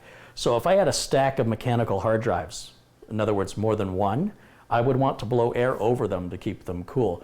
Remember, a fan doesn't do anything to lower temperature. A fan just moves air. You understand the difference? If you stand in front of a fan, it's moving air over you, and it has a cooling effect, but the temperature of the room doesn't change. The cooling effect is what you feel, right? But the temperature of the room, not so much.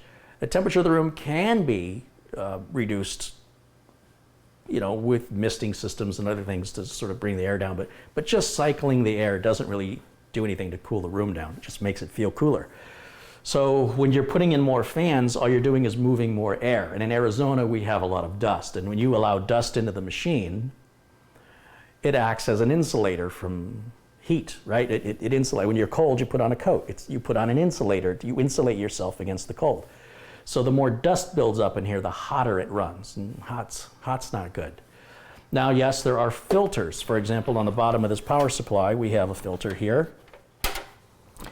Some people have filters and they don't even know they have filters. I would rather you had no filter at all than never ever cleared your filter. Because at least without a filter, your computer can still breathe, even if it's struggling. With a plugged filter, you may suffocate it entirely. So filters are not the answer unless the human being knows they've got one and they check it periodically, I'd say twice a year, and take the filters and clear them. If you're not somebody who's willing to do that for any reason, take your filters off, because otherwise they will cause harm. Okay. Front fan. Let's go back around this way. Get up there. All right. So front fan. I'm going to remove the wire tie. Place that there.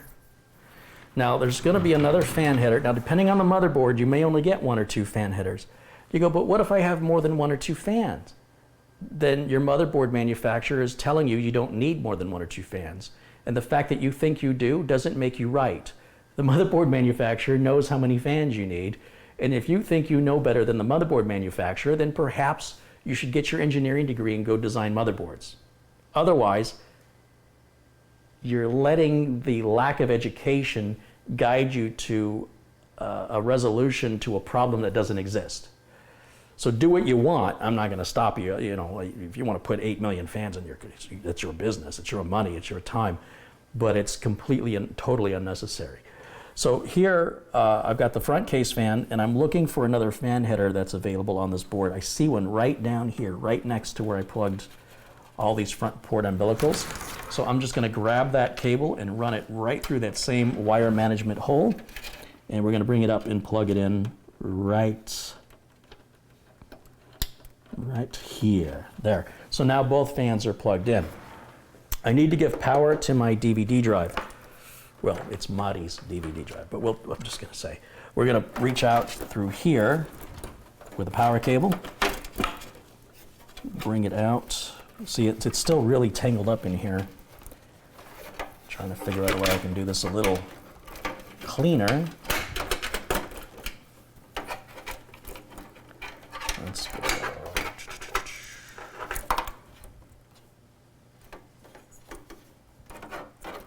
You see how that kind of got all twisted in there? Now is the time to address that, because later on it'll be more difficult. So we do a little work now, or we can do a lot of work later.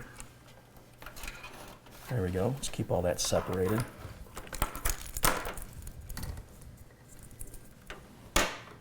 That looks good.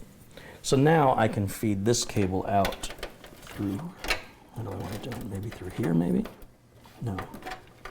Yes? Yeah, why not? Let's do it that way. This is very objective. You know, what you think looks good, how much work you're willing to put into the aesthetics of it.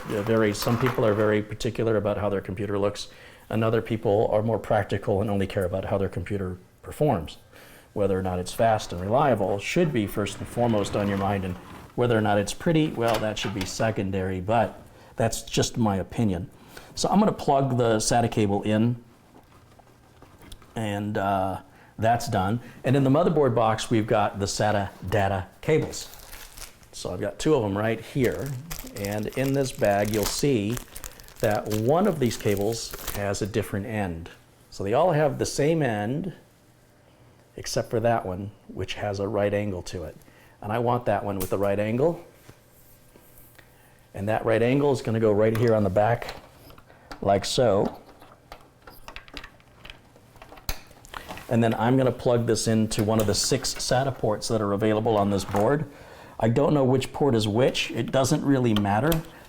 I prefer to plug them in order, 0, 1, 2, 3, 4. And of course, if you're using M2 drives that are also SATA, then you have to use one or the other for the matching SATA port, which your motherboard manual will explain to you. Typically, if you have 6 SATA ports, then the highest numbered ones are also shared with the M.2 sockets. So for example, SATA ports 5 and 6 could be disabled if you use an M SATA drive in the socket on the motherboard. But your motherboard manual will explain that to you. So that hooks up the optical drive and our fans, and now what we have left is the graphics card. Now, what we've got here, excuse me, what we've got here is a GeForce GTX 1060, and you know, I really predicted that the price of these things would, you know, that the bottom would fall out about now, and they haven't. In fact, I bought a GTX 1070 card for $299 around the holidays, and that same card is $449 today. So they're still milking it, and I guess the reason they're still milking it is because the competitors have not released anything to encourage them to do otherwise. So it's temporary, it'll change. They will react to the marketplace once the marketplace gives them something to react to.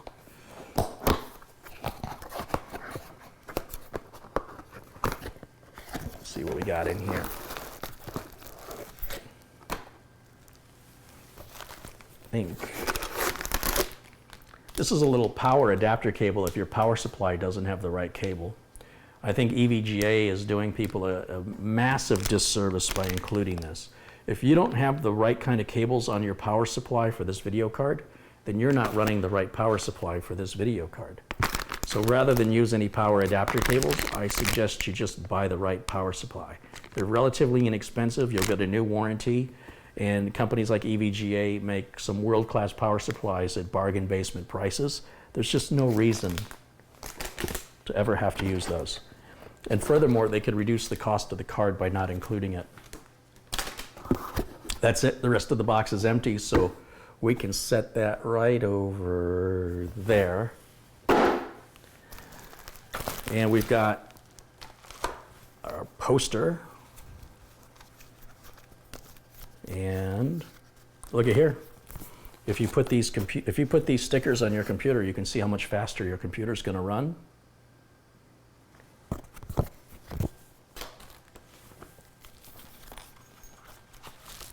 And we've got our documentation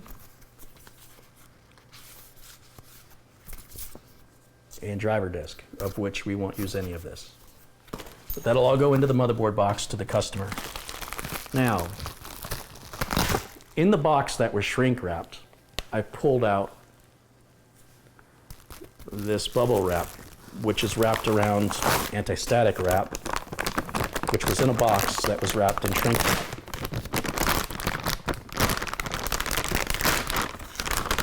You think it's going to be okay? So this card was the cheapest 1060 we could find at the time. You'll see it's not the full-length card, but don't let that scare you. Its performance is that of any other 1060 that matches these specifications. Size doesn't matter.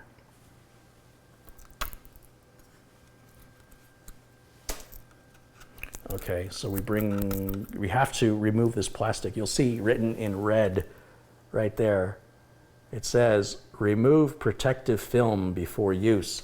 That's there for a reason.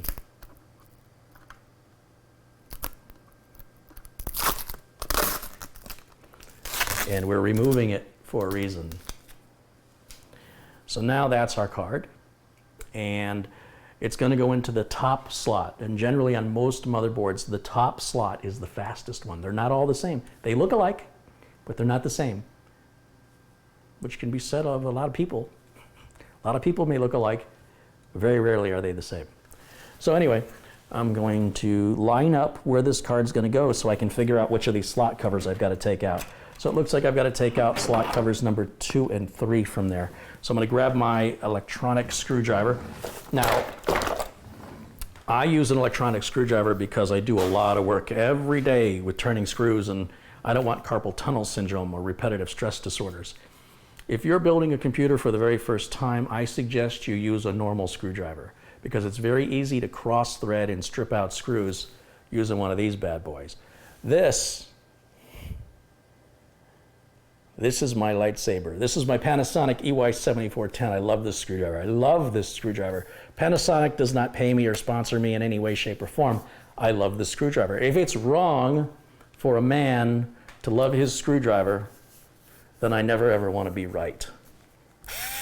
The screwdriver has a clutch setting, and right now I've set it on the number 3. And what that means is when the screws hit a torque setting of 3, the screwdriver will shut itself off. This saves my battery, it saves my clutch, and it ensures consistency of how tight the screws are. Does that matter? No. When you build a computer, if you've got 2 screws tight and 2 screws loose, it's still going to work fine.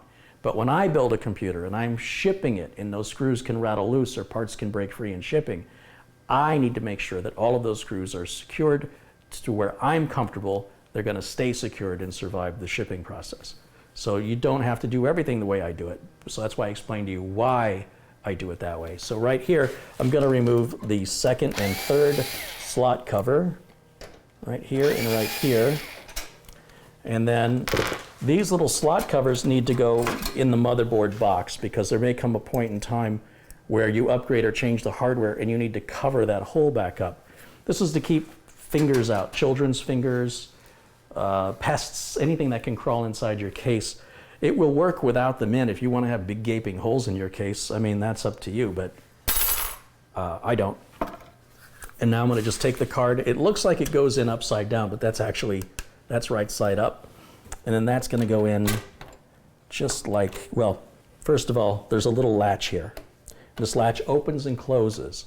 Make sure the latch is in the open position because if you try to install your graphics card with the latch in the closed position, you could cause damage to the latch. You could break the locking mechanism. So it just takes a moment, push it into the open position, make sure everything's out of your way, line up the gold fingers there with the socket on the board. The plug-in socket should align. There's a little groove in it, so it only goes in one way. And once it's aligned and it's all lined up, you should be able to just push it straight down and you should hear it lock into position. And we can put the 2 screws back in that we just took out to secure that card and make sure that it won't come out of there. Like this. And like that. Now, all the rest of these power cables aren't going to be used save for power to the video card. That's it. So video card power looks a little different. This says PCIe, that's for graphics cards. And it's got an additional 2-pin, so we can use right here 6, or we push these together and we've got 8. Looking on the graphics card, it only needs 6, and the connector has a clip that's going to face down. I can feel the little latch. This will only go on one way. It'll only go on one way easy. If you try and put it on the other way, you could probably do it if you try hard enough, but you shouldn't. So all I'm going to do is just place that on, and it locks in. That's done. And here on the back, there are these little plastic covers, and they're there to keep dust from falling into these connectors. I honestly don't know how effective they are, but That's an HDMI plug right there. And what I'm going to do is I'm going to move the HDMI plug off of the built-in video, and I'm going to put the plug up here so the customer doesn't try to use that. Because from now on, this is the source of our video. So I'm going to plug in here, and then I can give it power and turn it back on and load the driver, and we can run a test on it and see how it works. So that's plugged in, and let's turn it on.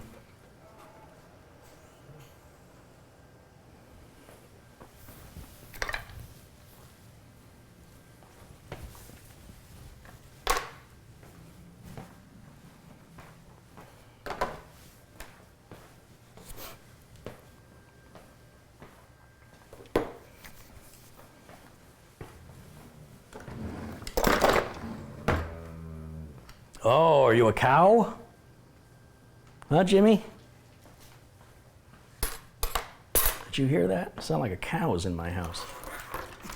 So all these other cables, oh, got a little fan caught here. See, that's why we need to wire tie stuff so that doesn't happen. No big deal. And I've already downloaded the driver from NVIDIA, and I've got it on my utilities flash drive right here. So I'm going to plug that in.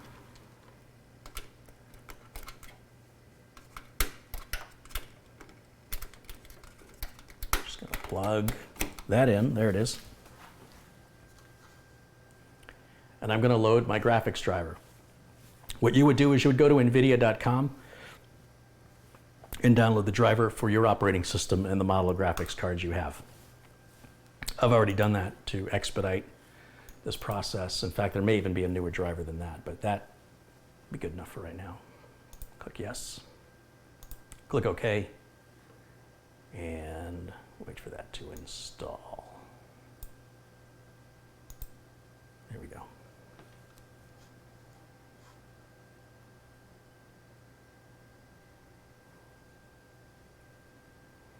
Yeah, it looks like there's another driver, I think 41771, but that's fine, because that's just updating to, we'll grab it later, but for right now I'm using this one because I have it and I want to just get this done.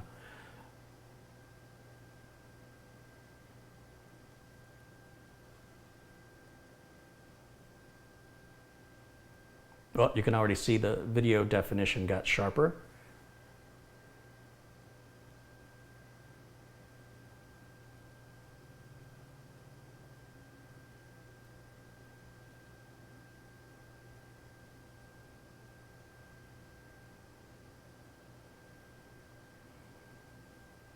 And these drivers are huge. You know, you're looking at 400 or 500 megs for a video driver, so you will have to have some patience while it installs.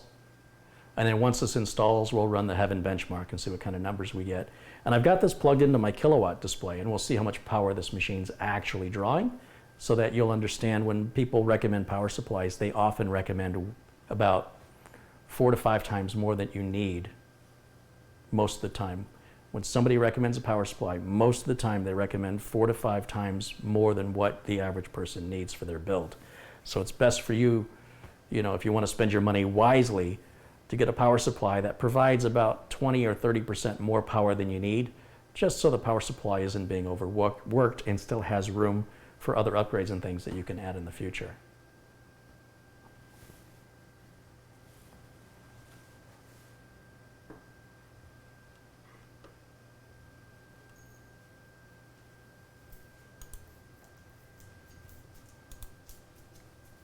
And I don't know where my installation went.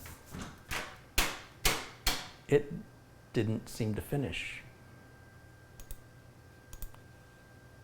Okay, that's odd.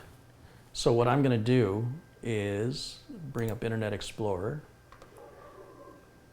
Let's go full screen here, and let's go to nvidia.com.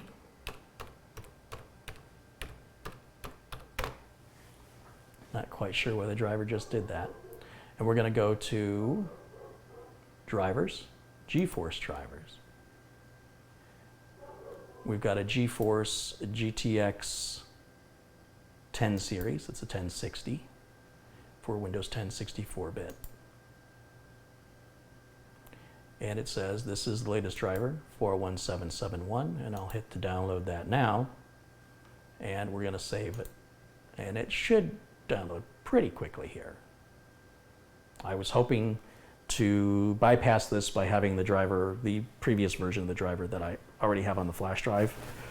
But this does give us an opportunity then to show you the proper way to locate the right driver for NVIDIA graphic cards, no matter who makes them.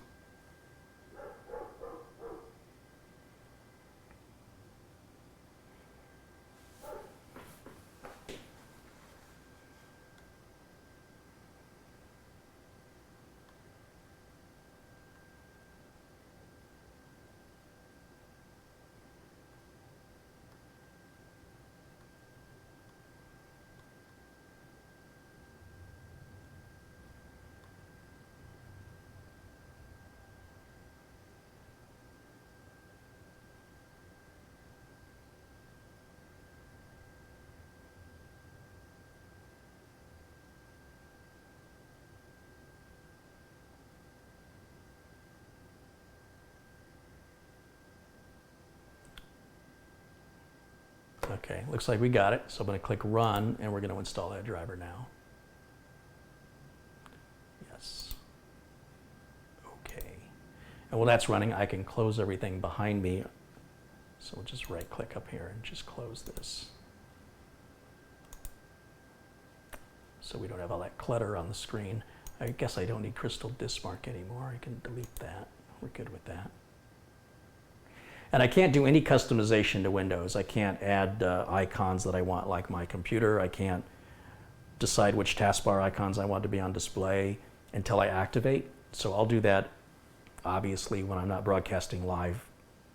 You guys don't need to see the product key. Now we should go through this process better than whatever it was it did before. Once again, I think what happened is I think the Windows automatic update was installing the driver while I was trying to install the driver, and it finished before I did. So we'll just do it again. I do imagine there will be a Windows that will recognize when the computer is being used and not try to override what the user is doing unless what the user is doing is potentially dangerous. So here we'll go click Agree and Continue and click Next, and then we'll just let this driver install, and then we'll run the Heaven benchmark. Now the last thing I've got to install for this customer is an optional piece of equipment, and this is an Asus Wi-Fi card. Now the Wi-Fi card has 4 antennas, and it's a very powerful Wi-Fi card. It's very fast. You can get about 1.7 gigabits per second on a Wi-Fi connection with a compatible router from this Wi-Fi card. Did you hear that correctly? 1.7 gigabits per second, which is faster than the cable. It's expensive. It's over $100, and the router you need is going to be over $100. But if it's important to you, it's there. And of course, you don't have to run it at that speed. You can buy it now and run it at 300 megabytes a second if you want to, until you can upgrade your router later, and then you'll be ready for your new router. This will be waiting for you and ready to run at the faster speed. Remember, it can always run slower. That's no problem. But a slower, older Wi-Fi adapter can only run so fast. So you can end up lopsided on the router side or on the adapter side, depending on if they're purchased at the same time or what technology they used, and that technology is going to be based on when they were purchased. But this is simple stuff. We unplug it, we find an empty slot on the board, we secure it down, and we load the drivers, and we're done. In fact, in most cases, we don't even have to install drivers. Windows 10 will find the drivers for us automatically, and then if the customer wants to use Wi-Fi, he can. Most of the time, people don't put Wi-Fi on desktops. Desktops generally are in one location, they're not portable, they don't get moved, and a wire is always more secure and more reliable. Wi-Fi connections drop because a microwave oven got turned on or some other interference emitting device in your home can conflict with it and cause intermittent trouble. So I don't recommend Wi-Fi unless you have to have it, and if you have to have it, buy a good one so you don't have to deal with randomness, and that you'll have a more consistent connection for speed and security. So that installs that driver, and then back to the utilities disk. I guess I can now go to my downloads folder. So here's what I do, because I install this driver a lot. I don't want to download this driver again if I don't have to. So I'm going to take the driver I've already downloaded, which is in my downloads folder. Better be in my downloads folder. And I'm going to right click, and we don't need it anymore. So I'll cut and go to the flash drive and paste. And then I'm going to delete this one. I don't want this one anymore because it's obsolete now, because, you know, we've all slept. So since we've woken up, it's obsolete, because that's how fast they update these drivers. And then up here at the top, you'll see I've got this Heaven benchmark software. This is free for you to download. And you can run it to see how your machine compares to this one. I have to install these Visual C decompilers. So I have to agree to that one, but I don't have to agree to the other one. And I have to install both the 32-bit and the 64-bit version of these compilers. And they're free. Now I can install the Heaven benchmark.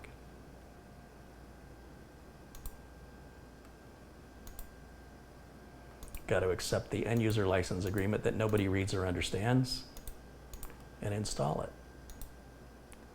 Now that it's installed, we can run it, we can benchmark this bad boy, and we can monitor how much power consumption it's using.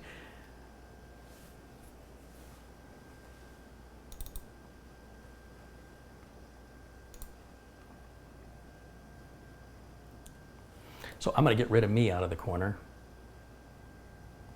because it's a pretty benchmark. You don't need my face on there. And then I press, I think it's F9 starts the benchmark as soon as it's done loading. There we go. So I'm going to press F9 and benchmarking begins. Right now we're drawing from the wall. Let's see, how many watts? 184 watts. We're under 200 watts.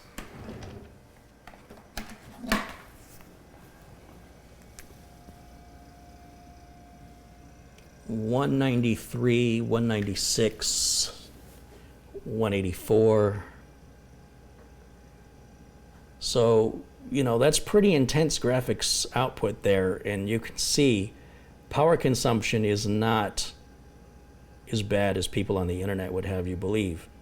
Especially that Abraham Lincoln guy on the internet. Watch out for that guy. 188 is what we're drawing. So we're pretty much consistently staying between 185 and 196, and I will just keep an eye on it and I'll let you know if that changes.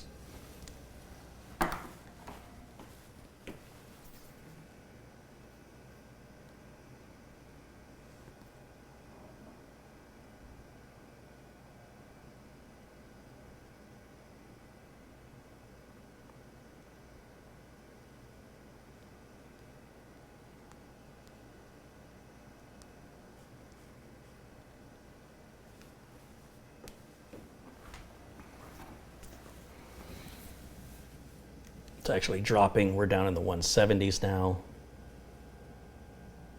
175 watts is what it's drawing currently. 180, 181.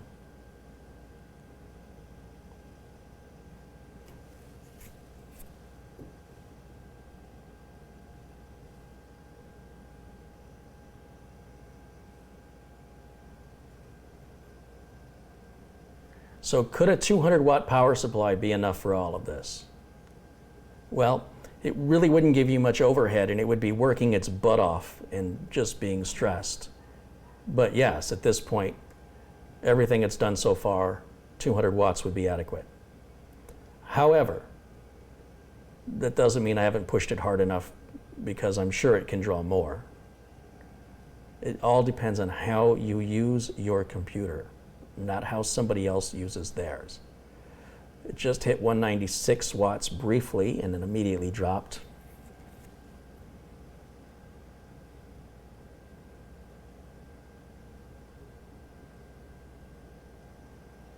And we're still sitting in the 170s. 120, we're down at 120.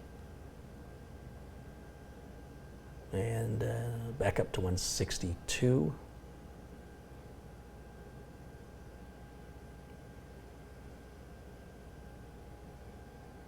Still waiting to see if we ever break 200, because at this point, we haven't broken 200 watts yet. And remember, we've got a power supply fan running. We've got the front and rear case fans running. We have the CPU fan running. And I'm sure the fans on the graphics card are running as well. Modern computers generally use less power than older computers, and it's a good reason to upgrade if you're somebody who cares about the ecology. It's one more reason. The energy efficiency of these power supplies and of the components continues to get better and better as the technology evolves. We're at 193, 192. Oh, 207 watts right there. And then back to 193 again. 198, 202, 196, 204, 207, 209. So whatever it's doing right now is really taxing it. 205, 196, 204, 193. And right now it's resting on it's resting right around 200 watts right now. In this mode, what it's doing right now, it's bounced between 194 and 201 to display this screen. And there's our benchmarks, though, 131.2 frames per second. It's got a score of 3304. What does that mean? Well, run it on your machine.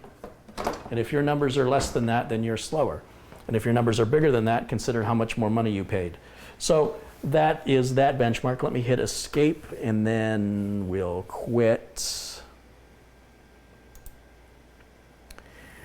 And then the other benchmark I like to run at the end of a build is to simply check and see how well it performs under stress to make sure it's not going to overheat.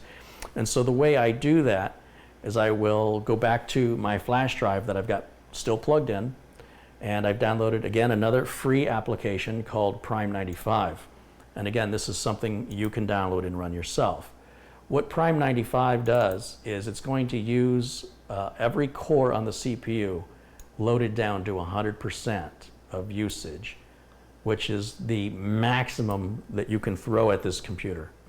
Nobody in there, with very few exceptions, nobody runs every core on their CPU at 100% for any more than a few seconds at a time. So if we're concerned about what the potential for heat is, we bring up Prime 95 and we run that. And when this comes up, I'm just going to click OK, and it's already running. Now the temperature is going to escalate very, very quickly. So for that, I've got another free utility that is also portable, so I don't have to install anything. And it's called where is it? It's under PC testing software. It's called HW Monitor. So I'm going to bring up HW Monitor, and that's going to read the temperature sensors on the board and let us know what's happening here. I should have brought this up first so you could see how fast the temperature climbed.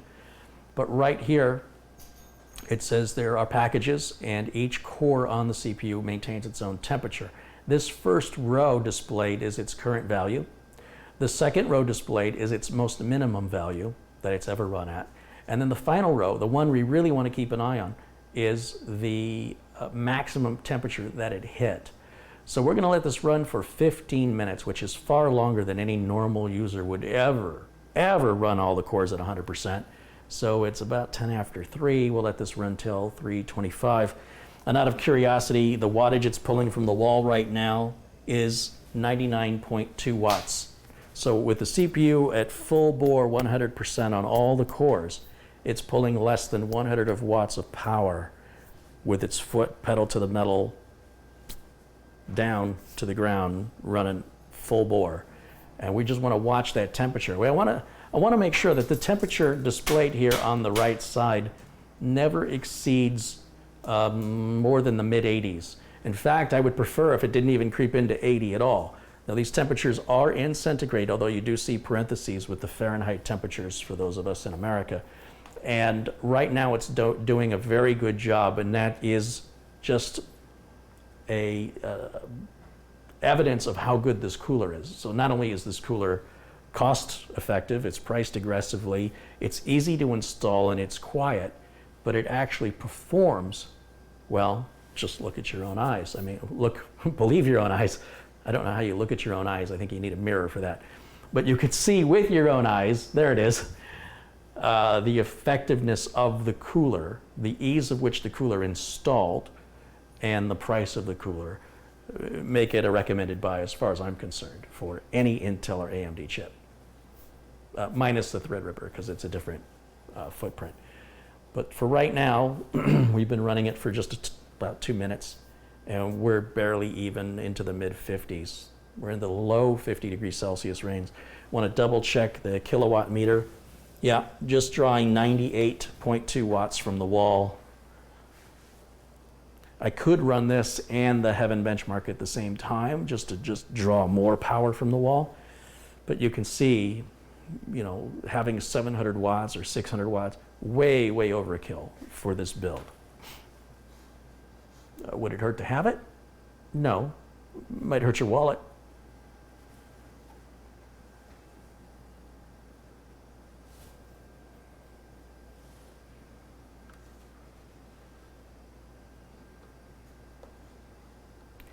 Looks like we got a contribution here that I missed. Let's give a couple shouts out to some folks. Tony Wallow contributed $2.99, and thank you to Tony for that. ZoneXX Wishmaker contributed $25, says, thanks for getting me into computer building, and thanks to you, I've built my parents' and friends' custom desktops. I've even had coworkers ask for my help with their computers.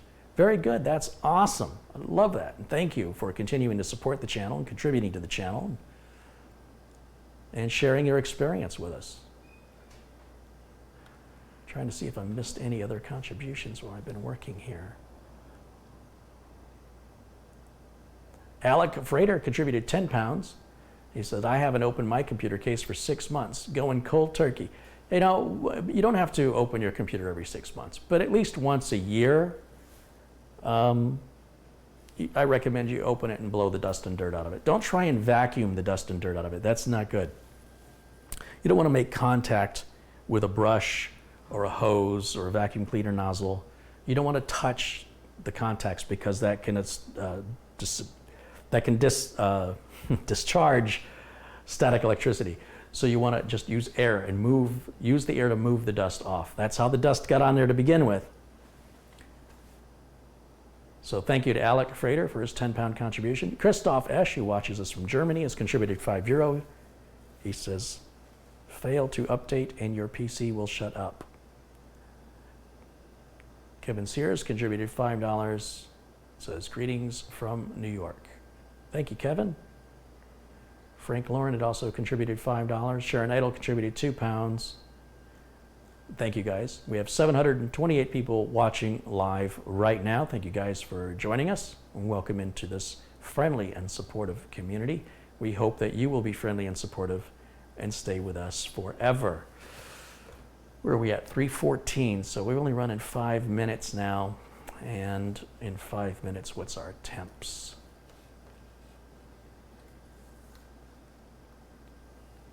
We're still maximum, what, 56 degrees centigrade is our maximum so far. 132 degrees Fahrenheit. That's well within the engineering specifications of what the chip is designed to run. The chip can go up to 100 degrees Celsius. We don't want it there. We want it, you know, as I mentioned, preferably below the 80s. If it's going to hit the 80s, hopefully it's in the mid 80s. And if it goes any higher than, say, 84, 85, it might be time to consider a different thermal solution, meaning a different cooling method, a different CPU fan, cooler, etc. Thermal paste will often have very little effect on the output of the temperature, whether you buy thermal paste that costs an arm and a leg or thermal paste that came free with the cooler. They all pretty much run within 1 degree centigrade, no matter the price. So spend your money where it's going to matter most, which would be a bigger heatsink, or a heatsink that's easier to install, or a water cooler, or something that is in line with keeping that temperature where it needs to be. And here you can see we have nothing to fret or worry about. And once this test is done, we never have to worry about temps ever again, because there's no way the customer's ever going to push this harder than I'm pushing it right now. So the thought of overheating, once we've done this test, is vanquished forever. Unless you change something in the computer, you have no reason to ever believe your computer's overheating, because you will never push it as hard as it's being pushed right now for as long as it's being pushed. So if it can withstand this and maintain a low temperature, then there's no reason for you to ever think about it again.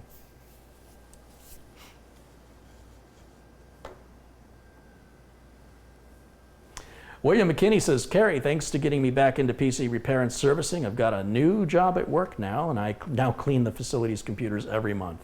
Hey, that's great.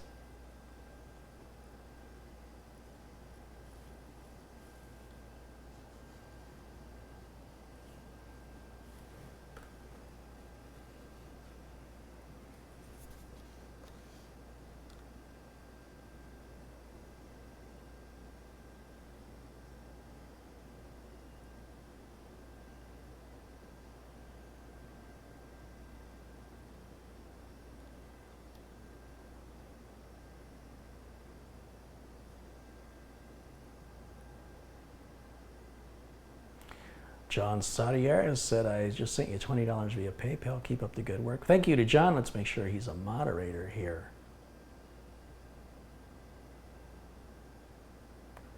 Too bad the cooler is $75 to $80 in Canada. Well, it's too bad $75 or $80 in Canadian is about what the cooler sells for here in America with American dollars. Close to it.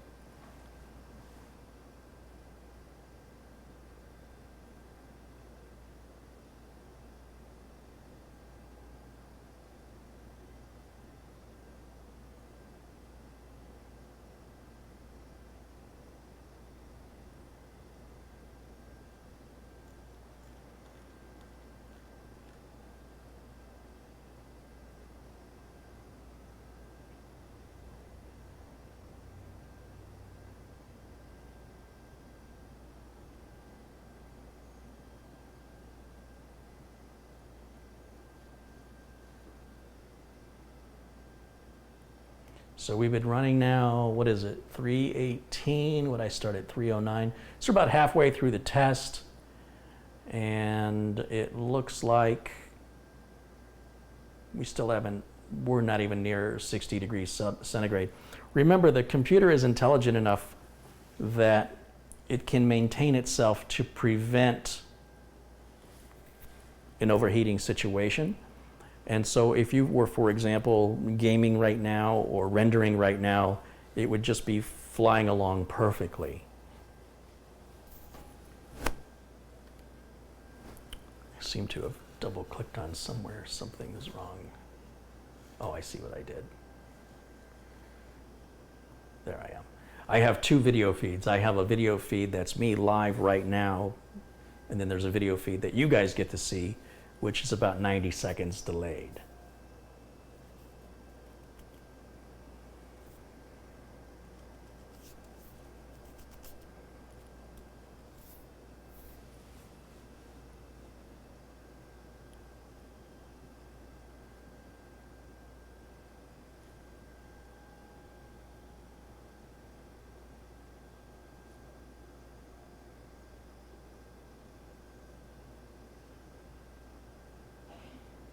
So we're got about 5 minutes left on this test, and everything's looking beautiful, perfect. It's running like it should. Anybody who suggests going into the BIOS and tweaking anything, don't listen to those people. Everything is running the way the engineers have intended it to. It's running at this clock speed with intention for the job that it's doing. Depending on what you ask the computer to do, the computer has a level of artificial intelligence, if you will, that it runs at the appropriate speed given the task that it's given. And if you override that, you may not like those results. So my best advice for those of you who think you know how to outthink the engineers is you should do that with your wallet, not with somebody else's. This is running exactly as it's supposed to run. and it is not a slouch. This thing is fast, fast, fast. You saw how fast it booted. So let's take a look here at some other comments.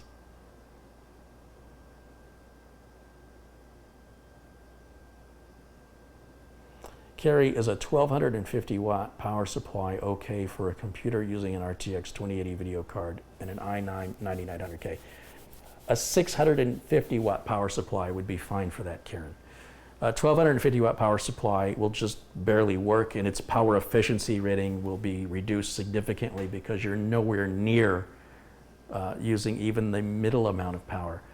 But you know, you can buy a 1,000 horsepower car and only drive at 20 miles an hour if you want to, but it's not good on the engine, and it'll give you bad gas mileage, and it'll work, it'll do the job. But there would be better to have a more reasonably priced and powered power supply for your parts, which I would guess to be around, if I was building that, I'd probably put around 700 watts, maybe 750 in there. So you've got almost twice what you need. Rudiger Luth, he's contributed $5. He says, hey, what happened to the interrupted update of the Tiger Direct computers? I wanted to see your evaluation of them. Well, last I checked, Rudy, there's just one of me, and time ticks forward whether I like it or not. And other people and other projects are scheduled. So when something gets off schedule, it has to go back in line. And everything goes in line, and it's handled in the order in which it is in line. So when something gets interrupted or delayed, it goes to the back of the line, and so that other things aren't interrupted and delayed ahead of it. So I maintain that schedule by taking care of the next thing in line, and when those things are taken care of and it's back up at the front of the line, I'll come back and revisit it. But if I can build 3 or 4 videos at the same time with 3 or 4 cameras with 3 or 4 versions of me all simultaneously, I suspect I could make some money from YouTube. But so long as it's just me all by myself doing one thing at a time as seconds tick by in a sequential manner, there's nothing much I can do other than just, you know, what one person can do. And I can't make other people wait, like Madi, who's got a lot of money invested in this computer, because the project that happened before his got interrupted, and the project before his was for a charitable cause. So unfortunately, the charitable cause isn't making me money. This computer is. This gets priority. And if there's a priority after this, then that'll get priority. And if there's a priority after that, then that'll get priority. And then when there's time, we'll revisit the other build. But it will be revisited, and so you can relax. Take a deep breath and relax.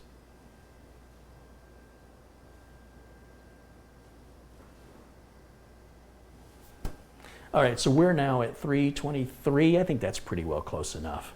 And our temps are at a maximum 58 degrees centigrade, which is amazing. That is very, very impressive. For a cooler to do that good of a job on that hot processor is amazing. And I can swap this cooler out with other coolers and show you running the same test. You know, there's people looking for excuses in the chat. They're looking at core speed, they're looking at all this other nonsense. Different coolers will run hotter than this cooler. I bet you if I put an Evo 212 on there, we'll break 60 degrees centigrade. If I put a liquid cooler on there, it'll probably run a little cooler. If I put a stock Intel cooler on there, it'll probably hit 70 degrees centigrade or higher. So that's leaving everything as is, exactly as it is. You can see that this cooler is effective. It's quiet, it's easy to install, and it's competitively priced for other coolers that expect this kind of performance from. And I think with that, that pretty much is going to wrap up today's build, because what I have left to do is the cable management. Now that I've got all the parts installed and everything is running, rear case fan's running, front case fan is running, graphics card fan's not running, but the graphics card's not doing anything. You know, displaying a desktop running Prime 95 is mostly a CPU and RAM thing. So those are running. All the RAM is detected properly. And I just have a couple of the drivers I want to download from the manufacturer's site, like the Intel chipset driver, the Realtek audio driver, the LAN driver. I don't need them, but I feel better having them. Then I'm going to clean up the cabling and then I'm going to button it up. And, oh no, I got to put the Wi-Fi card in, make sure that works. Then I button it up, and it gets shipped off to Florida. And there's another completed build. You'll see no DOA parts, no issues with parts whatsoever. Quality control is so good nowadays. Unless the person delivering the package to your door is drop kicking it to your front door, that's usually where the damage occurs. In other words, it's being manufactured and quality control checked at the factory, and it's being distributed properly in most cases. And in most cases where the damage occurs, like if somebody says, I keep getting broken parts and my friends don't, it's because your delivery driver is causing your parts to break. In most cases, that's why. Or somebody at your local post office is mishandling the packages.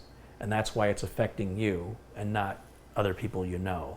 But by no means does that mean there's bad quality control of the manufacturer, of the distributor, or of the retailer. But rather that last mile to your house, that's where that damage is most likely occurring. And I tell you this so you know where to direct your anger.